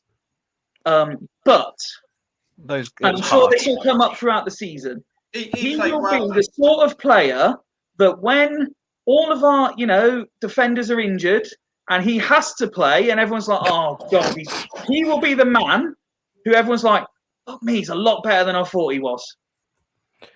So basically, there's no one else that, left. He had a decent game on Tuesday, apart from the stupid sending off. He looked quite comfortable on the ball, got a few good tackles in, stood up for himself. I'm not quite sure what happened in the penalty area with the first booking. He will be a good squad player for us, and he will do us a job throughout the season. So, I'm backing Kean. I'm giving him a 6. Got no worries. He's done nothing wrong in the games he's played so far this season. True. I'd say 6 out of 10 at the moment. Room for improvement. Agreed. Apart from the pre-season friendly against Cardiff, but the 60 again, the Warsaw game, he was good. He was great. I was about to say that he was fantastic. To be fair, he probably had the most touches of any Swindon player in that first half. He was that's because we don't receiving attack. and moving the ball. Yeah, to be fair, that was a good shout in that match. But he was competent, comfortable on the ball. I still know the Bristol Rovers fans are laughing at us for signing him, which I think is completely unfair because he's looked tidy. He's not afraid to tackle. I'm backing him to have a good season. Bristol Rovers fans know shit all anyway. Where are we going next, Ned? When we sign Pele. Next, we got Rashan Hepburn Murphy next. Can't really rate that. Everyone seems quite positive. Difficult, but I've gone for an 8 because I'm very excited about the future with him. You haven't even seen him play. Yeah, he can't. Just to quantify this, if I may, just to quantify. So, someone you haven't seen play is getting an A rating, and someone who has played got a 3. You set him Well, off. yeah, justifiably so. Yeah. And move on. Listen, I don't want to dampen anyone's spirits. That if he is anywhere near, I think it was Mark said earlier, anywhere near the potential he's shown earlier in his career, we have got one hell of a signing. Yeah, agreed. Let's remember he's 24, so he needs to start showing that potential. Yeah, but don't forget, Jesse Lingard's still got potential, and he's about 47. Yeah. He'll realise it one day. Jack Wilshere was the same, if you remember. He's still about 30 now as well. Let's all take the piss out of Ned for saying that. I don't agree with him. Fuck's sake, guys, come on. Jesus. He's potentially a good player. Sorry, right. Swift change the subject. Divine. I don't think we can really say too much about him. That's not applicable, surely. Yeah. Again, but Hector Murphy got an 8. Yeah, because he's That's there's so Ned much who gave him potential an 8. there. Fifey, stop winding him up. So much We're not going to get potential. through the signings. This is what happens when someone takes over presenting a segment of the show. I get Larry. Yeah. Obviously, well, the next one would be Gunning, but obviously he's not going to play, is he?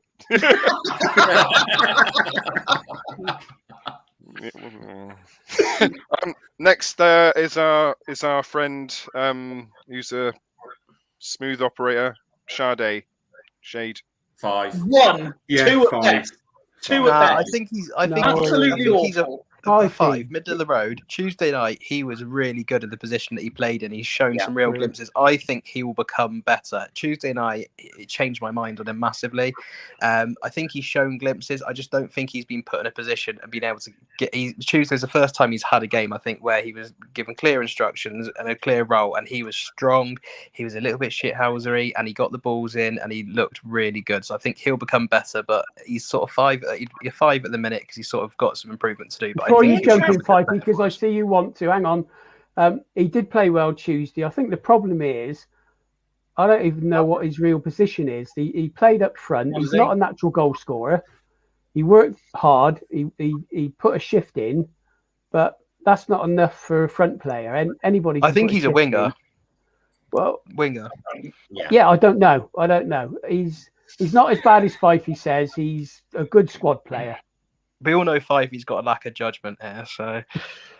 Right, so in the interest of fairness, I had multiple people tell me he played well against Palace's kids. Fair play to him.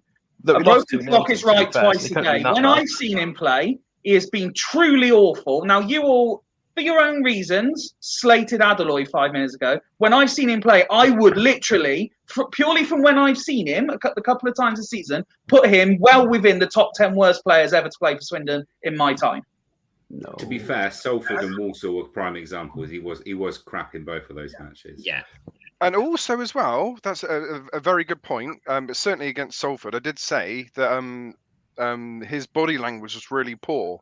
But against Crystal Palace, he had swagger and he looked amazing. Yeah, so he maybe he's just He one of looked those confident. confidence players. Yeah, exactly.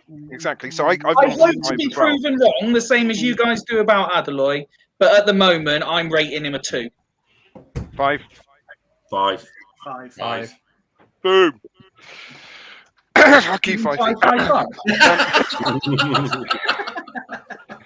Right, and next one on our list, I think we've gone down to the players that we paid money for now. Wakelin. Oh, 10. 8. Right. I've gone to 9. I'm standing with Woody on this one because me and him were at Melksham. Me and Woody were at Melksham together. Well, not together, but we bumped into each other there, and this kid looked the real deal. Even in that, I know I'm talking about Melksham, but you could see he had something about him: energy, work rate. You know, you see talented players playing friendlies and they don't put any effort. And this guy, he was trying to win a contract. He's got something about him. And I said earlier, he gives me. I'm not going to say he's going to be as good as Jerry Yates, but he gives me that type of, that sort of vibe. You know, all out, 100%. Never going to play 90 minutes because he runs himself into the ground. And I'm on board with any player like that, to be honest. Yeah, 8 out of 10 for me. Yeah, 8 out of 10. He's a good player, scores goals. 2 goals, 3 assists so far this season. We scored 6 league goals. He's involved in everything, isn't he? So, when we have, scored goals or created something, he has been involved, hasn't he? Every time. There's Woody's out of 10 for Wakelin. But as a League 2 centre half, he must be an absolute nightmare. Yeah, Joe's spot on, 100%. Spot on, Joe. Thanks, mate. The next 2 on the list, we got Bran and Massey. So again, can't really. I've just got a little. If it's okay with everyone,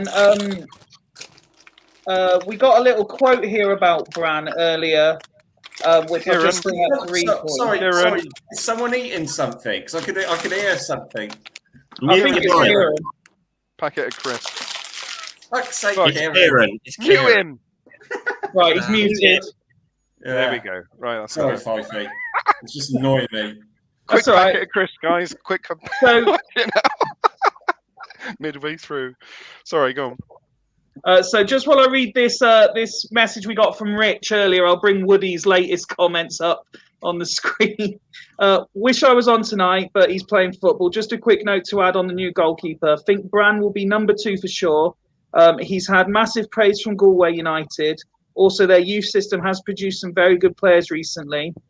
He mentions Dara Costello as one who's been starting for Burnley. I think he might have been playing tonight. Over Scott Twine, and even was before his injury.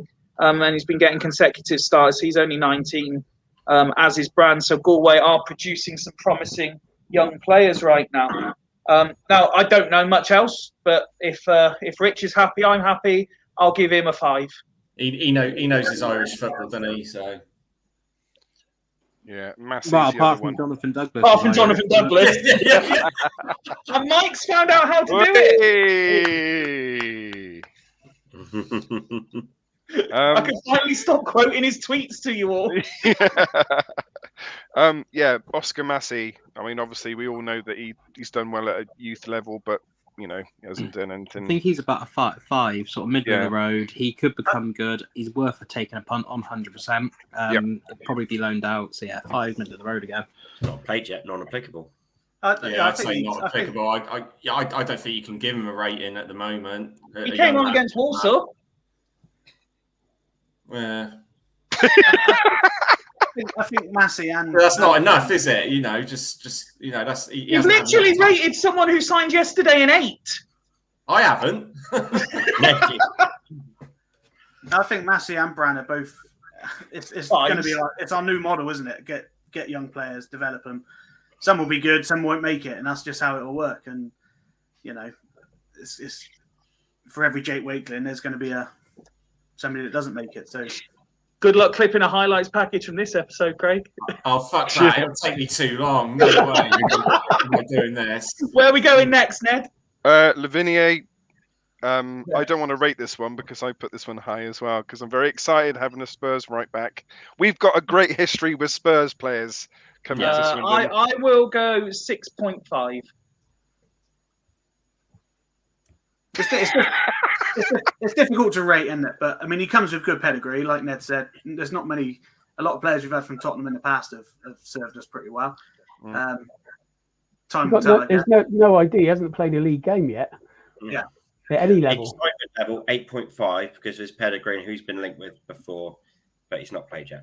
So excitement level 8.5. Yeah, mine's 8. And next one's Darcy. I put a 9 because I love Darcy. But I understand that people won't put him as high as other people. But I'll go 7. Love Ronan Darcy. Maybe 7.5. I'm going 7. I'm discounting his right back games because it's not fair. He's not a right back. Arguably his best games you're discounting. Super punditry, Ben. No, I thought when he came on against Salford, he looked really, really good in the second half. He did look good against Salford. And the only on Tuesday as well. That lovely little jinking run that he made in the box, put 3 Palace players on their arse before smashing against the post. That was pretty good as well.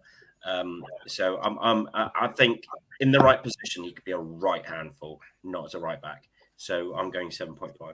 Just discussing Darcy, Mark, now you're back. I noticed you had to disappear because you couldn't believe the absolute nonsense that was being spouted earlier in the list. But he's muted himself and he's muted. No, sorry. Someone mutes himself and forgets. No, I had to go off and give the little, or make sure he was okay. He's had some medicine. He's running a bit of a temperature. So that's why I had to run away. It wasn't your conversation. Don't panic. But Darcy, yeah, absolutely. He's got the potential to be probably one of our players of the season. I'd certainly put him in the top 3 from what I've seen so far in the squad. I'd like to see him get a goal. I think his play, when he's played in the attacking positions, has deserved that. I'd actually like to see him get a good run of minutes in the match rather than a bit part performance as well. And certainly would be better to see him in his proper position in the attacking third rather than at right back. But from what I've seen so far, really pleased. So I'll give him an 8.5. Okay. The only concern I have with him is if he's going to end up like LSI Andelo, where he's happy to play anywhere. So he ends up being on a bench in case we need a left back, in case we need a right back, in case we need somebody to come on and do a job somewhere else. Is he? I can't at the minute. I can't see him getting continued game in midfield at the moment. He needs to excel in a game, doesn't he? Yeah, but I just worry that he seems happy to play wherever the manager wants him to play, and I think that can cost players sometimes. But to be fair, for the 60 minutes he played against Crystal Palace in a decent position on, he ran the game. Don't get me wrong. Yeah, he did run the game. He and Shade played their best minutes so far for the town, and you could say that looking at the pair of them, that there's good potential in those players, and it could be realised if they're played in the right areas. So yeah, but I'm more impressed with the consistency from Darcy versus Shade. Like you said, I think where we're going after Darcy. Okay. Cool. Let's speak, for God's sake, man. Hashtag let Nick speak. Go on, son. All I was going to say, I think the problem he'll have is getting a starting point in the team, because you've got Gladwin, Reed, Khan, who have seemed pretty settled to be first team, first choice. You've got Williams can play into the midfield. Is he going to get a consistent run? That's the biggest issue with him. I think he's good enough, decent player, and yeah, I'd give him, as agreed, 8.5. And he's a good player. See, I'd love to. I mean, I know at some point in the season Gladwin's going to be out through injury, but I'd just love to see him instead of Gladwin. I'd love to see it. It'd be really interesting to see how the team dynamic sort of works. I'd love to see it. We happy to move on to the next one? Yeah, go on in, Ned. Khan. I'd say 7 out of 10. Yeah, 7.5. I think he's getting better, and I think it's important. He's a regular, isn't he? He's one of the first names because the work he does. He's solid. He works his socks off, doesn't he? And I think there's more to come from him as well. There's, like Ben was saying, he's. I think we're still yet to see the best of him. It's good that he's stepped up from National League to League Two, and he doesn't look out of place, does he? Yeah, I think absolutely. A lot gets missed with him, though. A couple of the games, and I can't remember which the two were, he set up a couple of goals, beautiful through balls from the middle that set play up. I mean, he looks more that he's get stuck in, get a foot in, break up play. But he has got a lot more to his game than that, and I think he's going to be a key player for us. Yeah, absolutely. 100%. 5 feet. Khan? There was a lot of talk about him when he signed. I think, again, like a lot of people, he started a bit slow, but I'm very encouraged for the player he could be. So I'll give him what do I give Darcy? 7.5? I'll give Khan the same. Cool. I see him as our Yaya Toure. Go on. That's not being racist, by the way. Very similar player. Similar player. I don't think anyone was right in that, mate. Not being racist. Just to put that out there. I'm sorry. Okay. Jesus Christ. Right. Hutton, ladies and gentlemen. Sorry. I've been really. Who was it? Sorry, who was it, Ned? Hutton. Oh dear. I've been really, really disappointed so far. I think there's a player there. I think there is a player there for sure. I think there is potential there, but I think he's another player that's perhaps victim of not really knowing what position he wants to play at the moment. Does he want to be a right back? Does he want to be a right wing back? Does he want to be a right winger? And I think he's stuck in between all. That's Damien Lindsay, isn't it? Yeah, but is it? Is it down to the player? It's got to be down to the player. Plays where he gets put. Yeah, but it's got to be down to the player to say, I want to play on as a right winger or I want to play as a right wing back. And even his greatest strength is long throw. It isn't that good. So even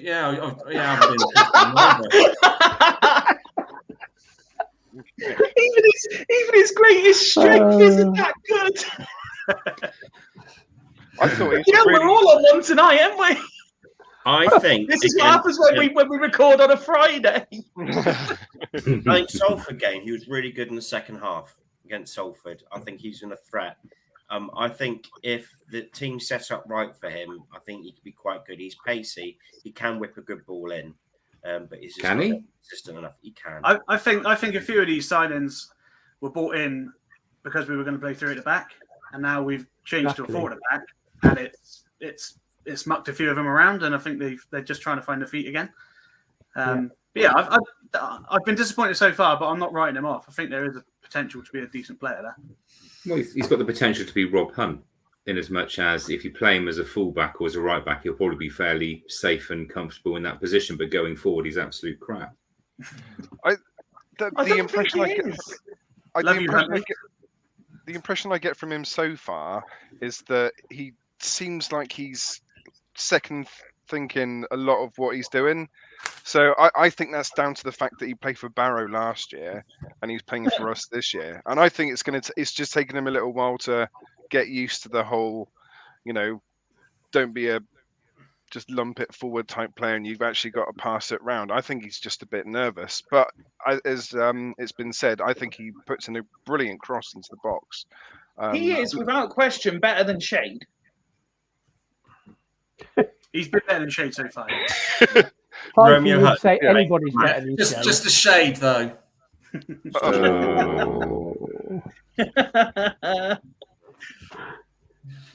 So next, Clayton. I like Clayton. I think he is going to be one hell of a player. I'm going to put him at an 8. Yeah, he looks solid. Just what you want from a centre half. He looks like he's played the game for 10 years already. He's just you can't believe that's his very first season in pro football. There's no settling in period. He's just gone in and just been quality. And probably for a lot of money. Ben, I'm doing the interrupting thing. That's all right, mate. No worries. I do it to other people, so he will leave Swindon for a lot of money one day.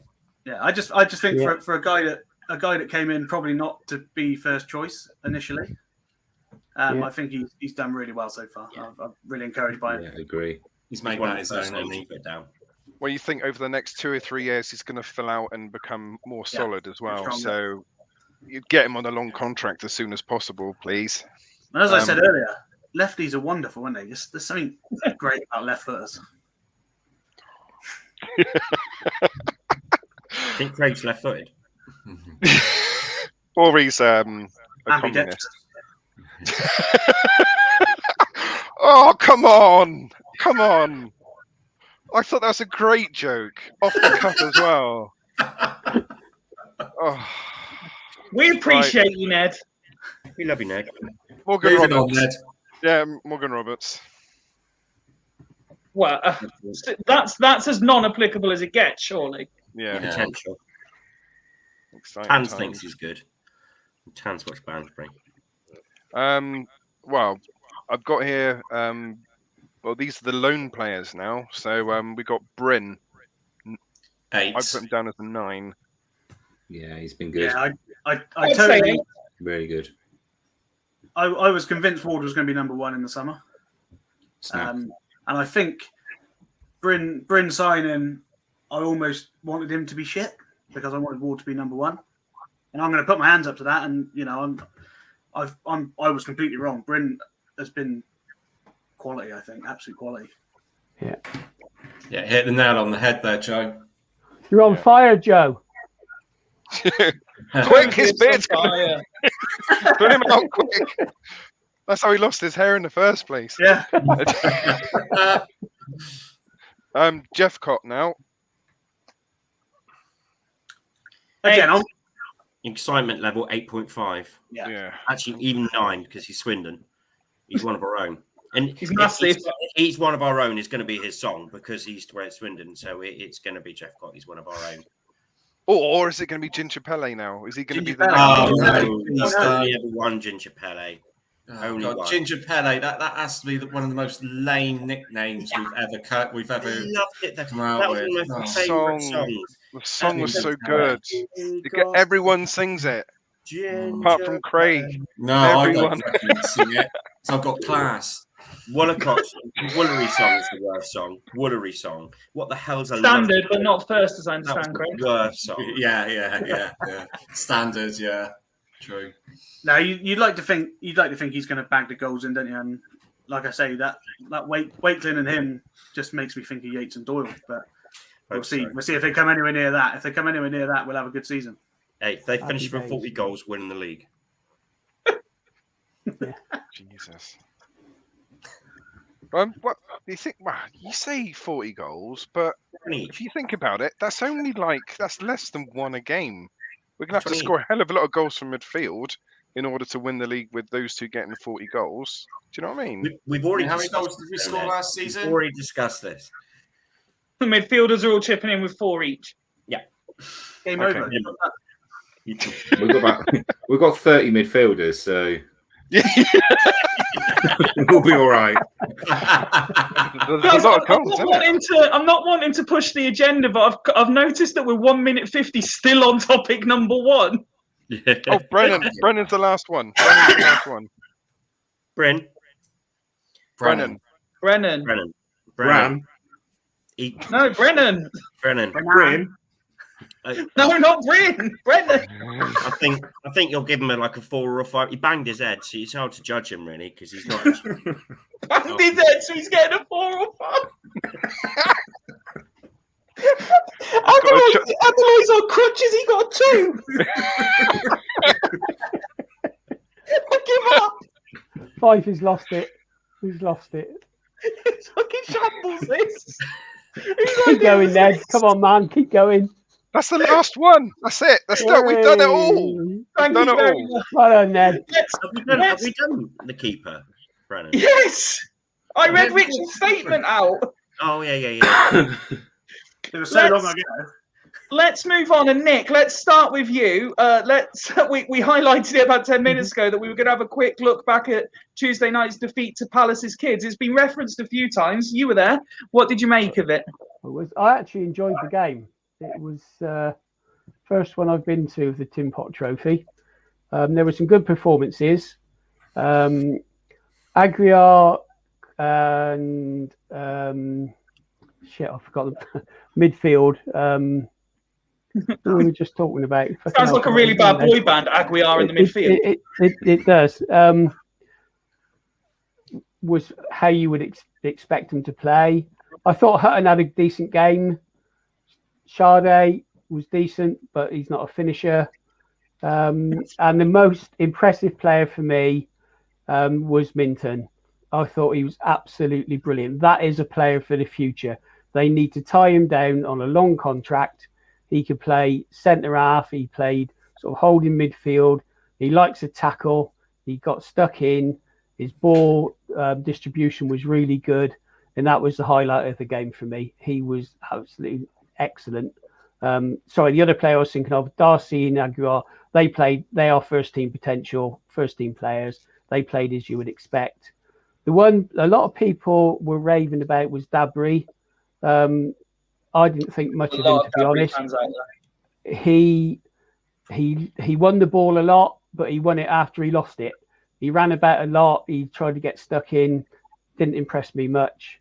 The young kid up front, Kanu, much too small, much too young. Hardly had a decent kick. But overall, it was a decent performance. But for me, player of the day was Minton. Absolutely brilliant. Mark, I know you, while on holiday, you were watching all the games. Did you catch the Papa John's as well? I did. I would say that it echoed the Walsall game in as much as we looked good for 60 minutes. Although, to be fair, the downfall in the Palace game were taken off the 2 players that were performing at the highest level of the players on the pitch, in Darcy and Shade, and it all went a little bit Walsall. After that, player gets sent off, and we can see that, to be fair, their striker had never good finishes, but Ward's mistake was dreadful from a goalkeeper. Absolutely not under pressure at all. So I've got absolutely no idea where his head was at with that. Harry's, stupid mistake to pick up a second yellow. The referee was carding anybody that touched another player. So that was pretty much always going to be inevitable. But I think the disappointing thing for me is we just don't seem to be taking the cup competitions seriously this season. And I appreciate delighted by that in this aspect. The thing is, cups cups are there to be won. I know we're not going to go on and win the League Cup again. We've had our moment in the sun there, and obviously, it would have to be some miraculous run of form that would take Swindon in Division 2 all the way to a League Cup final now. But Bradford not that long ago. Well, but the point is that if you're in a cup, the objective should be really to try and get in the next round. I mean, obviously, there's some massive money spinners out there once the big boys get into the competition. Obviously, we have Man City in the FA Cup next year, and I just worry that we're going to treat the FA Cup with the same disdain, which would be a real shame. The Papa John's Trophy, well, I know nobody cares about it, but it's still a cup competition. There's still the opportunity to go to Wembley at the end of it, and anybody that says they wouldn't like to go to Wembley for a day out in the sun and the potential lifting a trophy at the end of it is, in my opinion, a bit of a fool, because you want your football club to do well, you want your football club to progress in cup competitions. You want a burgeoning trophy cabinet, regardless of the prestige of the tournament, or the trophy that you're going for. That being said, it is good to see the fringe players and the academy players that get an opportunity, and it is nice to see that they do have a route into the first team. I do worry that it's not necessarily going to be enough for us to really link the academy footballers into the first team appropriately with the pathway. I think with that B team or under 23 side or whatever you want to call it, away from being able to really do that. But that costs a huge amount of money, and we know that's not realistic certainly in the short to medium term. So how else are they going to get the game time? So I'm kind of torn for the logic that's there, but yeah, I agree, Woody. Cups are cups. Yeah. So yeah, I was disappointed we lost, because we were the better team and we were on top. And Pfeiffer, you said that you were quite right to say they weren't all that really from a technical point of view. We were the better side, and I thought if we were going to make all of those changes, what might have been nice to have nicked a goal and gone ahead and given them a real taste for coming into a pressure environment. We'd be like, because I hate it, and I do hate it when people say, "Oh, they're too young; they shouldn't come into that type of environment. It's not good for learning." Well, they're footballers; they want to get on the pitch, and it's much better to bring youngsters into an environment where the team's already 1-0 up and they're trying to defend something. Surely that gives you a little bit more focus and hunger. So I felt it was the wrong decision, if I'm honest, by Lindsay to take off the two players that looked most likely to get us the goal. But again, it would have been one eye with a view to our opponents tomorrow that caused that. So, damned if you do and damned if you don't. But disappointed, that it was a game that was there for the taking, really. Anyone else in particular want to discuss Tuesday's game? Yeah, can I just say, like with Woody's comment about it's a money spinner. It's only a money spinner if you get through to the final. Other than that, you don't make much money out of it. But also on Tuesday, can I just refer to Lindsay's comment about that we were outstanding? We weren't outstanding. That was just that was his Luke Williams moment. I'd like to say, we weren't bad. It was a shit result, and like everyone, I agree with most of what everyone has said so far up until the 60 minutes. We were doing all right, but that comment really wound the fans up when he said that, and I didn't look at the result in the result itself. I was more concerned about the performances of the fringe players and the youngsters coming on, so I wasn't really too fussed about the result. But when you look at it in the greater context of only one win in 8 games, that's it's understandable why the fans would be pissed off. And Lindsay's comment that we were outstanding, that just rubbed salt in the wound. I'm sorry, that didn't help his cause at all. Yeah, it was a bit. It was disappointing, the fact that I think the fans really needed a win or some sort of pick me up, because there was a lull after Stockport. With these competitions, I think the starting 11 is good to play youngsters, but just 1 or 2 better players on the bench. Just so if you are going to take some of the first teamers off, just have someone of some quality. Because once the one up, we're not getting back in that game. There's no chance of getting back in that game. And we dominated throughout. And it's a bit of a shame, because the further you go in, the more you can play these young players. So if we keep going further into the stages, you can blood more players in bigger games. But yeah, no, we're going to go out in the first round again. And, it's quite pointless, really. And a bit disappointing. And I was a bit disappointed the way we went out. after playing so well after 60 minutes. Okay. Unless there's anyone else who wants to discuss that game at all, we shall move on to our weekly roundup of Swindon Town women. Now, obviously, Woody isn't here. His able deputy, Rich, isn't here. But we're going to do our best to give them the attention they deserve. And let's start with the game at the weekend, because Craig and Joe, you were both in attendance, and you got to see describe the winning goal for us, Craig. Well, I mean, before I do that, Fifey, can I just say to anyone who's listening or watching this, go out and watch them. Go out and watch them. I mean, I know they play their home games at Fairford, but it is a really, really good standard. It is. I was surprised. I was surprised at the standard. Both teams tried to play, really good football. It was really good attacking football, and we really enjoyed the game. It was like £6 for me and my wife and my 4-year-old, which is an absolute bargain. So yeah, I before I go on to the goal, really, go out and watch them, because the standard, and it's the 4th tier of women's football. They're part-time, but it is a really good standard and entertaining to watch. I can't wait to go watch them again, to be honest with you. As for the goal from Annie Colston, well, oh my God, it was like she danced past 4 players. It was Maradona-esque, it was, and it was a quality goal for the winner. It was. I lost for words, to be honest, with the winning goal, but yeah, it is fair to say that when you been to the game at the weekend and you were messaging us in our WhatsApp group, you were very complimentary about the whole experience.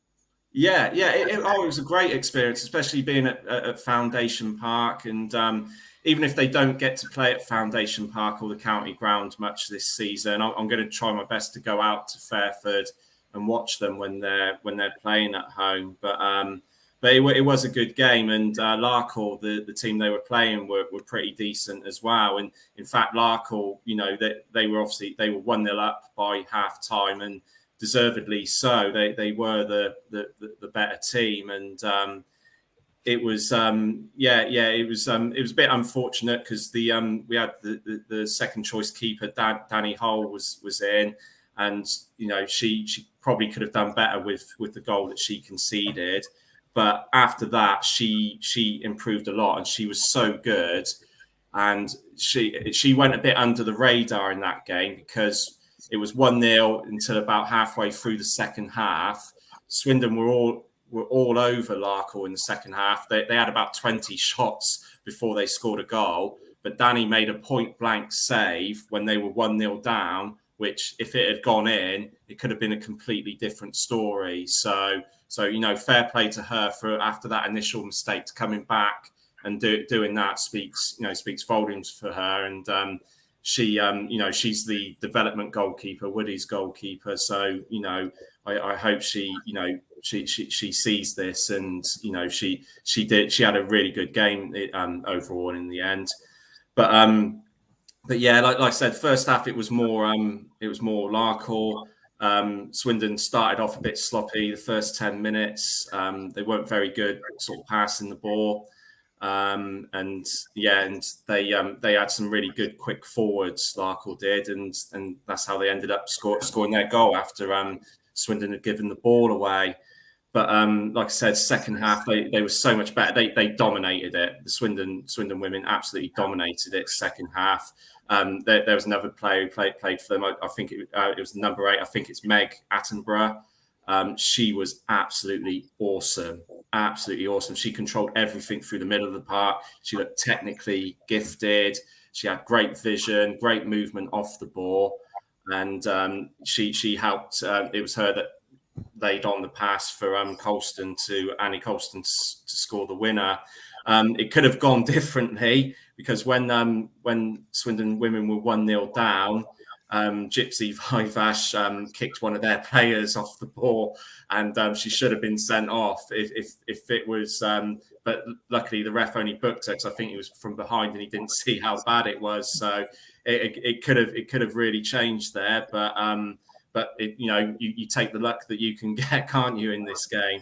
And it was Gypsy Vivash who helped set up Annie Colston for the equaliser. And they looked so good in the second half. And one of the other things that I noticed from the game was how much they all enjoyed it. They were loving it. It reminded me of watching the Lionesses, the passion and everything else, the enjoyment, and obviously the day of being at Foundation Park. And they deserved the win in the end. They did. And I really, really hope that Swindon Town let them play at the county ground, because it would mean so much to those girls. We got that with Beth and Bouds when they were on the pod the other week.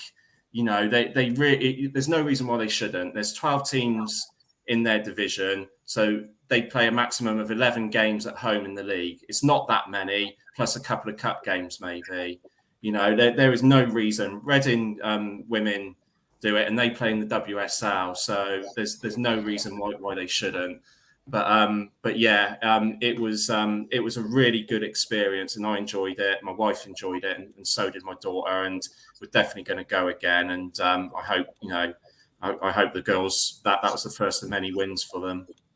From my perspective, obviously we are very fortunate that we have Woody as part of our regular panel, and he speaks so openly and passionately about women's football, and he has given us real insight. Rich the same. He has a lot of opinion and a lot of understanding of the game. But for me, it's great to hear you talking this way after one visit, Craig, and I'm looking forward to what Joe says next about it, because as we've said, I'm planning at least one trip over this season. I'd like to go and watch them and show my support, and to hear how much you got just out of going the once is a real eye-opener for me. So Joe, I'm guessing you obviously you were with Craig. Did you enjoy the experience just as much as he did? Yeah. I'm going to sound very ignorant here, but I was astounded at how good the quality was, to be honest. And you can call me all the names you want. I had no idea that standard was going to be anywhere near that. Agree with Craig there. They had three or four of their players are going to be levels above that level, I think, and they're going to do well to keep hold of them. Meg Attenborough, Gypsy Vivash, 2 or 3 others, unbelievable on the day. The whole thing, just friendly, families. I had family of 4, £6 to get in. Can't go wrong. But I mean, the second goal was quality. Don't get me wrong. The first goal wasn't bad either, by the way. On the volley into the top corner from sort of 16 yards out, lovely goal. But that winning goal, everyone has goals, don't they, in their life that they remember forever. So one of mine is like Rory Fallon against Bristol City, the overhead kick. Yeah, love that. Yeah, Annie Colston's goal on Sunday, I'll remember that forever. That's how good it was. Nice. Can I say a little something? Please. Obviously, my niece is now back playing for Swindon again, so I would like to go along and watch as much as I possibly can do. My daughter's just started playing football as well, so I'm quite excited about the women's football. Thanks to you guys as well. And just for viewers that are not familiar with who Craig's wife is, it did sound like you put it as Joe is his wife. It's just for confirmation, they're not married. He's my wife. Yes, my wife. Yeah, mate. Don't need to be jealous, mate. Yeah. But yeah, I'm not honestly. I'm very excited, and it's there's so much positivity around the Swindon women's football at the moment, which is really, really good to see. So well done, guys, because obviously we've been doing this from the start. So massive shout out to you guys. Massive thanks to Woody as well, who, knowing he wasn't going to make it, did send a message to make sure we could do this bit properly. So in terms of fixtures, for anyone who does want to watch any of the women's football this week, Woody advises it's only the development team in action this weekend, which is actually his team, where he's the joint manager. You may have seen the smart graphic of him with us with the sponsors logo. We are a bit disappointed he didn't go for a more interesting picture for it. But yes, we were trying to give him plenty of advice on which picture. But he decided to go all professional on us. But he did say only the development team in action this weekend. It's their first league game in the National League Reserve Southwest. They're away to Bridgewater United Reserves at Bridgewater and Taunton College. So if you do happen to be out that way this weekend, please do go and lend your support. Gentlemen, shall we move on to our final topic of the evening? And it is that we do, after all this 2 hours worth of conversation, we do actually have a game tomorrow. And, you know, it's a nemesis that we know quite well. And just a little, but before we talk about it, we do have, the Red Report is back. It's loaded up and it's ready. Particularly Gillingham fans, this is just a little shout for you. If you're easily offended, and we mean no harm, it's purely for banter, but if you are easily offended and you're watching this, maybe just fast forward or go and make a cup of tea, miss the next 2 minutes and 2 seconds of this as we promote this week's Red Report.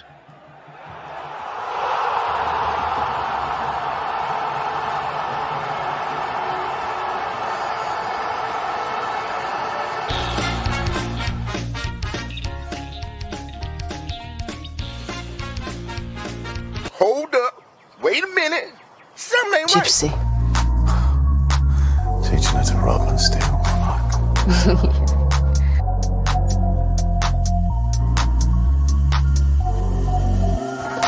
Gypsy style, I'm living life of a Riley. I step in flashcards, but my transit's still smiley. Step back, pass me the keys to my truck, cause I'm out on the doors like graph for the big bucks. Couldn't give a fuck who said what, aim for your head top with a lead. Now, there is a problem with pikeys or gypsies. What are you doing, Potter? You have to wait back. Can't really understand much of what is being said. Trotting with the horses, 4x4s, and we never in Porsches. Blue lights turning up, cause the poxy farmer's been on the phone, keep calling.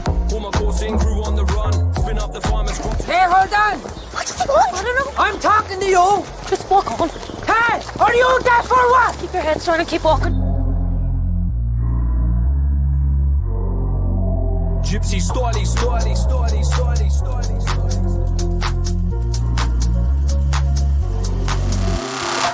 I'm not a drug dealer, don't run. Good everybody, John George Joyce. And I'm telling you, I'm the fucking gypsy faking king. I've had 3 months off, and I'm back, and I'm faking, and I'll kill you, and I'll smash you.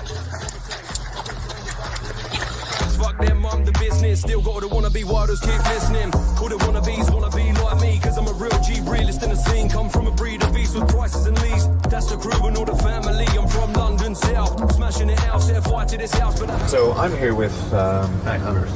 Pat Connors and Pat Connors. You're Pat Connors as well. Yeah. Right. Get your jaw spun, hit harder on these tracks with these raps, no bandage up. 16 bars, not ounces, I'm a damager.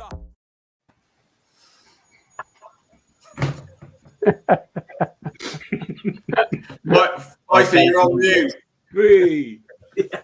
I'm not on mute, am I? You were. Oh, maybe because the video hadn't finished. I was going to say, it came up live again on mine. Thank you to the team who do put the Red Reports together. Entertaining as always. And I must say, I do like the tune that you used this week as well. I was dancing along in the background. On a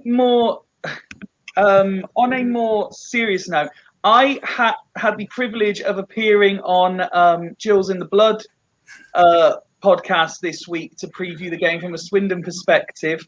And John, you're right. A few of us commented that when we watched it before the record about that particular day. So if you haven't had a chance yet, go and watch the Gills in the Blood preview.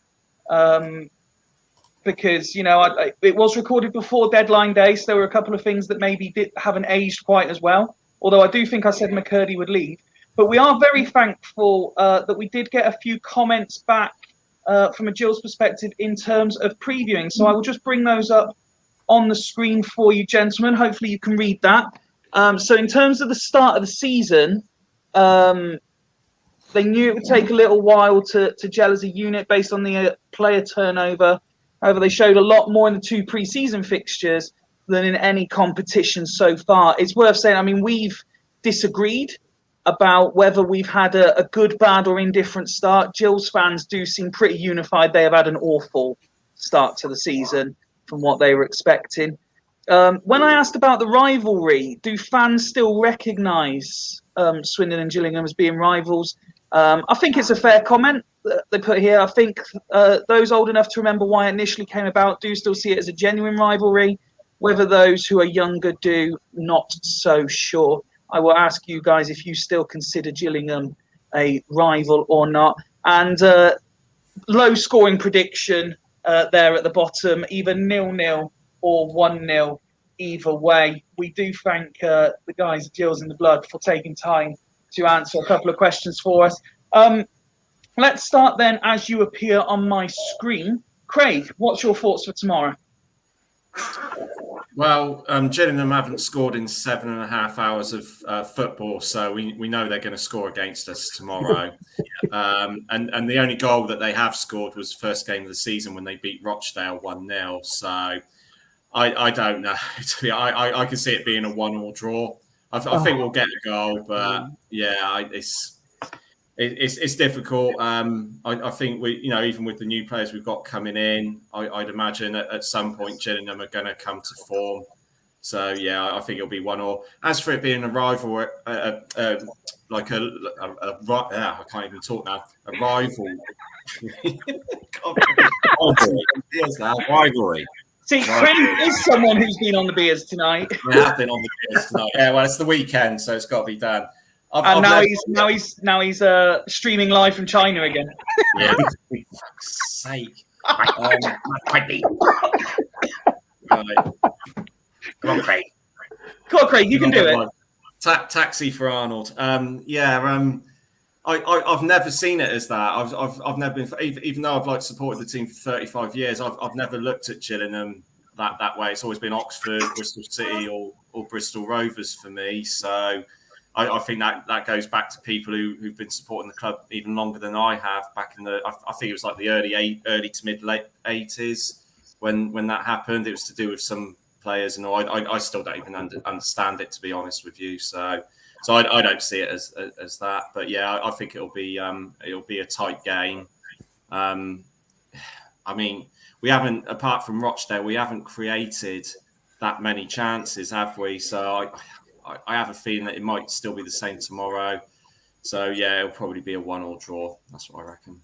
Okay, Mark, I'll come to you next as you're receiving praise for the latest Red Report online. Oh, that's good. Good to know I haven't offended anybody yet in the comments. Give it some time. Give it some time. Yeah, give it some time. No, we'll go then. We'll win 3-0 tomorrow. It'll be a comfortable victory. I don't think Gills will bother us that much from what I've seen and the players we've got available. I just think we've got too much to offer. I think Jeff Cott will be the galvanizing striker. And we'll get us a goal. I mean, again, if you put Wakeley in and you put Jeff Cott up top, and you put Darcy on the right hand side, that in itself just screams goals and creativity. And I can't see anything other than a Swindon victory. In terms of the rivalry, it's an interesting one. It goes back to 1987 and the playoffs. But parking that to one side, I find it highly amusing that a team that's hundreds of miles away and closer to teams in France consider us to be a rival. I've never really understood the logic with that, other than the fact that Gillingham don't have an official rival, so they've got to hold on to these things, I guess. Okay, let's move down to Ben. What are you thinking for tomorrow? I think it's quite important that we need to go at them from the beginning. They don't like us very well. They're one of the many fan base that tend to have this really dislike for Swindon. Because of that, they could turn on their own very, very quickly if things don't go very well, which could suit us. So I think if we could just start quickly at them, maybe if we can get a goal in the first 20 minutes, I think it could be a very fruitful afternoon. So I do think we'll win. They may nick one because it's Swindon. and they've gone a long time without a goal, so they're due one. But I'm quite confident that Joel Cott's going to get his first goal, and we're going to win. And we could. You've never been one lacking in confidence, Ben. But I'm going for 3-0, 3-1. 3-0, 3-1, like it. Nick? This is going to sound really boring, but I've got to agree it's 3-0. I can't see it being any other way. Like we said earlier, we've got to start winning from now. We've got to push on. So it's we need to win it, or is it a must win? Can't remember which we decided in the past, but we definitely must get that win. As being rivals, no, it's just a town full of pikeys. Wheels on your house go round and round, round and round. Joe, how are you feeling? Yeah, we never do very well at Gillingham, though, do we? Got promoted there. Yeah, but we lost. Yeah. Got promoted there. Yeah, we lost. We lost. It's not a ground we do very well at, but if we go ahead early, I think we'll beat them easily, 3 or 4-0. The longer it stays 0-0, you just never know, dear. With set pieces and things, we're not that great from set pieces. I'm a little bit nervous, I got to say, but I think we got enough. We have got enough about us to beat them for sure. But if we play our football, and I think Jeff Cott will make a big difference to the wingers because they think they can actually put the ball in the box now. There'll be actually somebody to get on the end of it. Yeah. So yeah, it's going to be an interesting one for me to see if we go a bit more direct or a bit more, change something. But yeah, I'll plump for a 2-1 win, squeaky. Okay. Ned? I think you have to go back to 1986 to our last victory at Priestfield. So, it's one of our bogey teams. So that doesn't look good. But I mean, let's be honest, they're fucking dog shit, aren't they? So we really, really should be winning. I mean, even. They can only beat Rochdale 1-0, and that's all. And that's when they played their best game.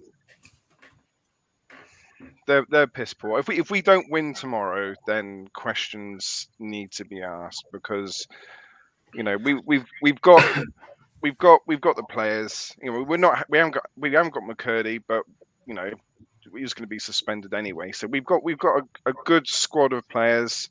We've got players on the bench now with all these extra additions.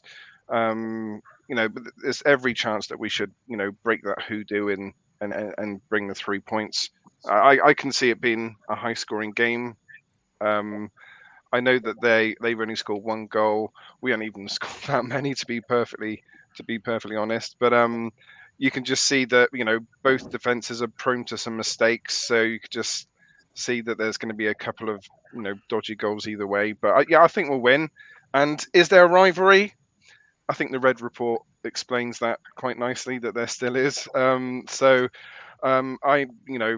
Ever since I've been going to football, I've known them as the Pikeys. Who was it? Bradley Dack. Where's your caravan and all that sort of stuff. It would be nice to get that thing off our back, beating Gillingham at Priestfield, and I think we'll do it.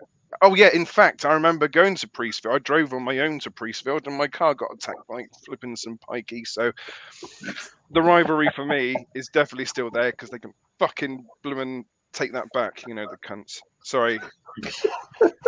I really hope that my daughter's in bed. Isn't it? I really hope my daughter's in bed because so you don't want her to hear that bit. But no, honestly, they cost me, a lot of money that day. So yeah, they can go. Told you, Ned, town full of pikeys. Absolutely. Our special guest, Gills from the Blood. Well, if he was a couple, if he's part of the, about like 17 odd guys that come out of the pub that day, then bring him on. I'll take his insurance details down. Sorry. This has taken a bizarre turn, but no, Yeah, gentlemen, thank you very much. This is why there's still a rivalry. We In your love the head. passion. We love the passion. Guys, I mentioned earlier that there was one last question that I wanted to ask you, and I have saved it specifically from the end, and it came in from Claire. Taking everything we've said in the last 2 hours, 24 minutes, and 25 seconds into account, she wants to know, now the window has shut, has your opinion changed on not just what happens in September/October? Has your opinion changed on where we finish this season? And she goes on to say, and I should really pull the full tweet up just to get it, but she says, are we going to do better than you thought, worse than you thought, or how does she word it? I believe it's something, or are you going to get splinters in your ass from sitting on the fence? I will go in the reverse order this time. So Ned, you can be first. How are you feeling in total? Right. So at the start of the season, I said we should be getting top 3. Is what my feelings were at the start of the season. I then revised it down. I don't think I officially said that whereabouts we would come. I think possibly, just missing the playoffs or just at the bottom of the playoffs. I think that's probably where I said. But after the transfers that we brought in, I'm going straight back up to the top 3 again. I know I can see Craig's going to be shaking his head, but we've got the tools to do it now. And if there's any if the coaching staff are as good as they say they are, then we should be hitting the top 3. That's just my opinion. Okay, Joe. A couple of weeks ago, I would have said we'd be somewhere in mid-table.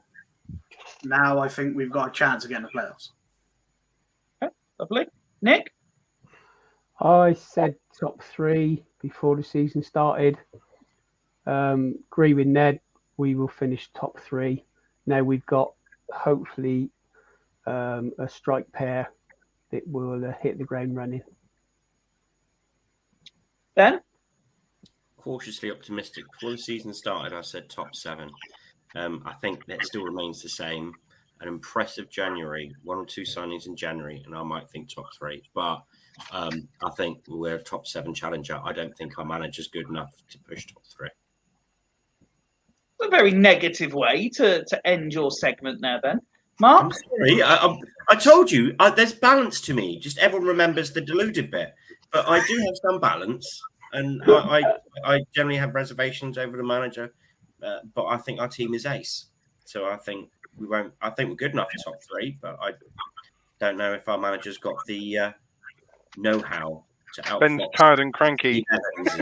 Of this world. Yes, it's well past his biscuit time. I think we'll get shithouse against Stevenage and like that, so we won't make top 3. But I think we're a good team. Mark? So I think in our preview show, I said that based on what we had, we were going to finish sort of in the 12 to 16 bracket. I think based on the signings that we've made and the cover that we have across the team now, I will revise that upwards. I think we'll finish between 7th and 12th. I think we've got a chance of making the playoffs. However, the only thing that's preventing me at this moment in time from saying that that we would make the playoffs is, if I'm honest, the management team. I'm not yet convinced that we've got the right people in place to achieve our the goal, or certainly the fans' goal, an expectation for the season. So time will tell. And obviously, I think based on what everyone said already, we've got a couple of months before people are going to start getting really twitchy come October if we're not in the positions where we were expecting to be. But yeah, so I'm being more positive. I've gone from saying we're mid, which will annoy Liam greatly, to a team that has a chance of making the playoffs if everything stacks up. Bradford are mid. 100%. Bradford are mid. Bradford. And again, last but certainly not least, Craig, who, for the rest of you, while Craig's saying his thoughts, if you want to, I'll give you permission. Just drop onto Twitter and have a look at the tweet that we just had from Danielle about Craig, because it really did just make me laugh. Oh God, here we go. Well, I've said this time and time before. It's our first 11 will dictate, our best first 11 will dictate how well we do this season, and our best first 11, whatever it may be in this squad, isn't better than the one we had last season, and that one came 7th. This team is nowhere near good enough, whoever the manager is, to get automatics, and the squad isn't good enough. The first 11 isn't good enough, and the management, I'm afraid to say, probably isn't good enough either. So I'm going to say the same as Mark. I think we'll just miss out between 8th and 12th position. Well, on that really cheery, positive note, hey, you saved me to last, mate. That's what I you're can't getting. possibly leave it to last, so I'm going to have to state mine. And as a ever rose-tinted, positive, probably borderline happy clapper, I'm going to say, until it's mathematically impossible, I always believe we can achieve the maximum. So we will get automatic promotion this season. I've just seen Danielle's text. That's very good. Yeah. Gentlemen, it has been an absolute pleasure. Thank you so much for taking time out your Friday evenings, because I know you're all social high climbers, and you would have had better things to do than spend a couple of hours chatting shit with me. So I really do appreciate that you've spent time tonight. Thank you to everyone who has messaged into the live stream chat. Enjoyed seeing your comments come through. Thank you also to those on Twitter. I have, as best as I can, followed and highlighted and done everything I can with those comments as well. This will be available to watch back if you've got 2.5 hours, evidently. I'm telling you now, Fofi, I'm not cutting this one down to half an hour. It's my weekend off. I'm not doing that. Okay. I've already given you plenty of edited work to do this weekend. Yeah. There will also be the audio version available, which I will try and get done in time for those setting off nice and early tomorrow, so you can have us on your journey as well, whether you're going public transport or via car. But for me and everyone else.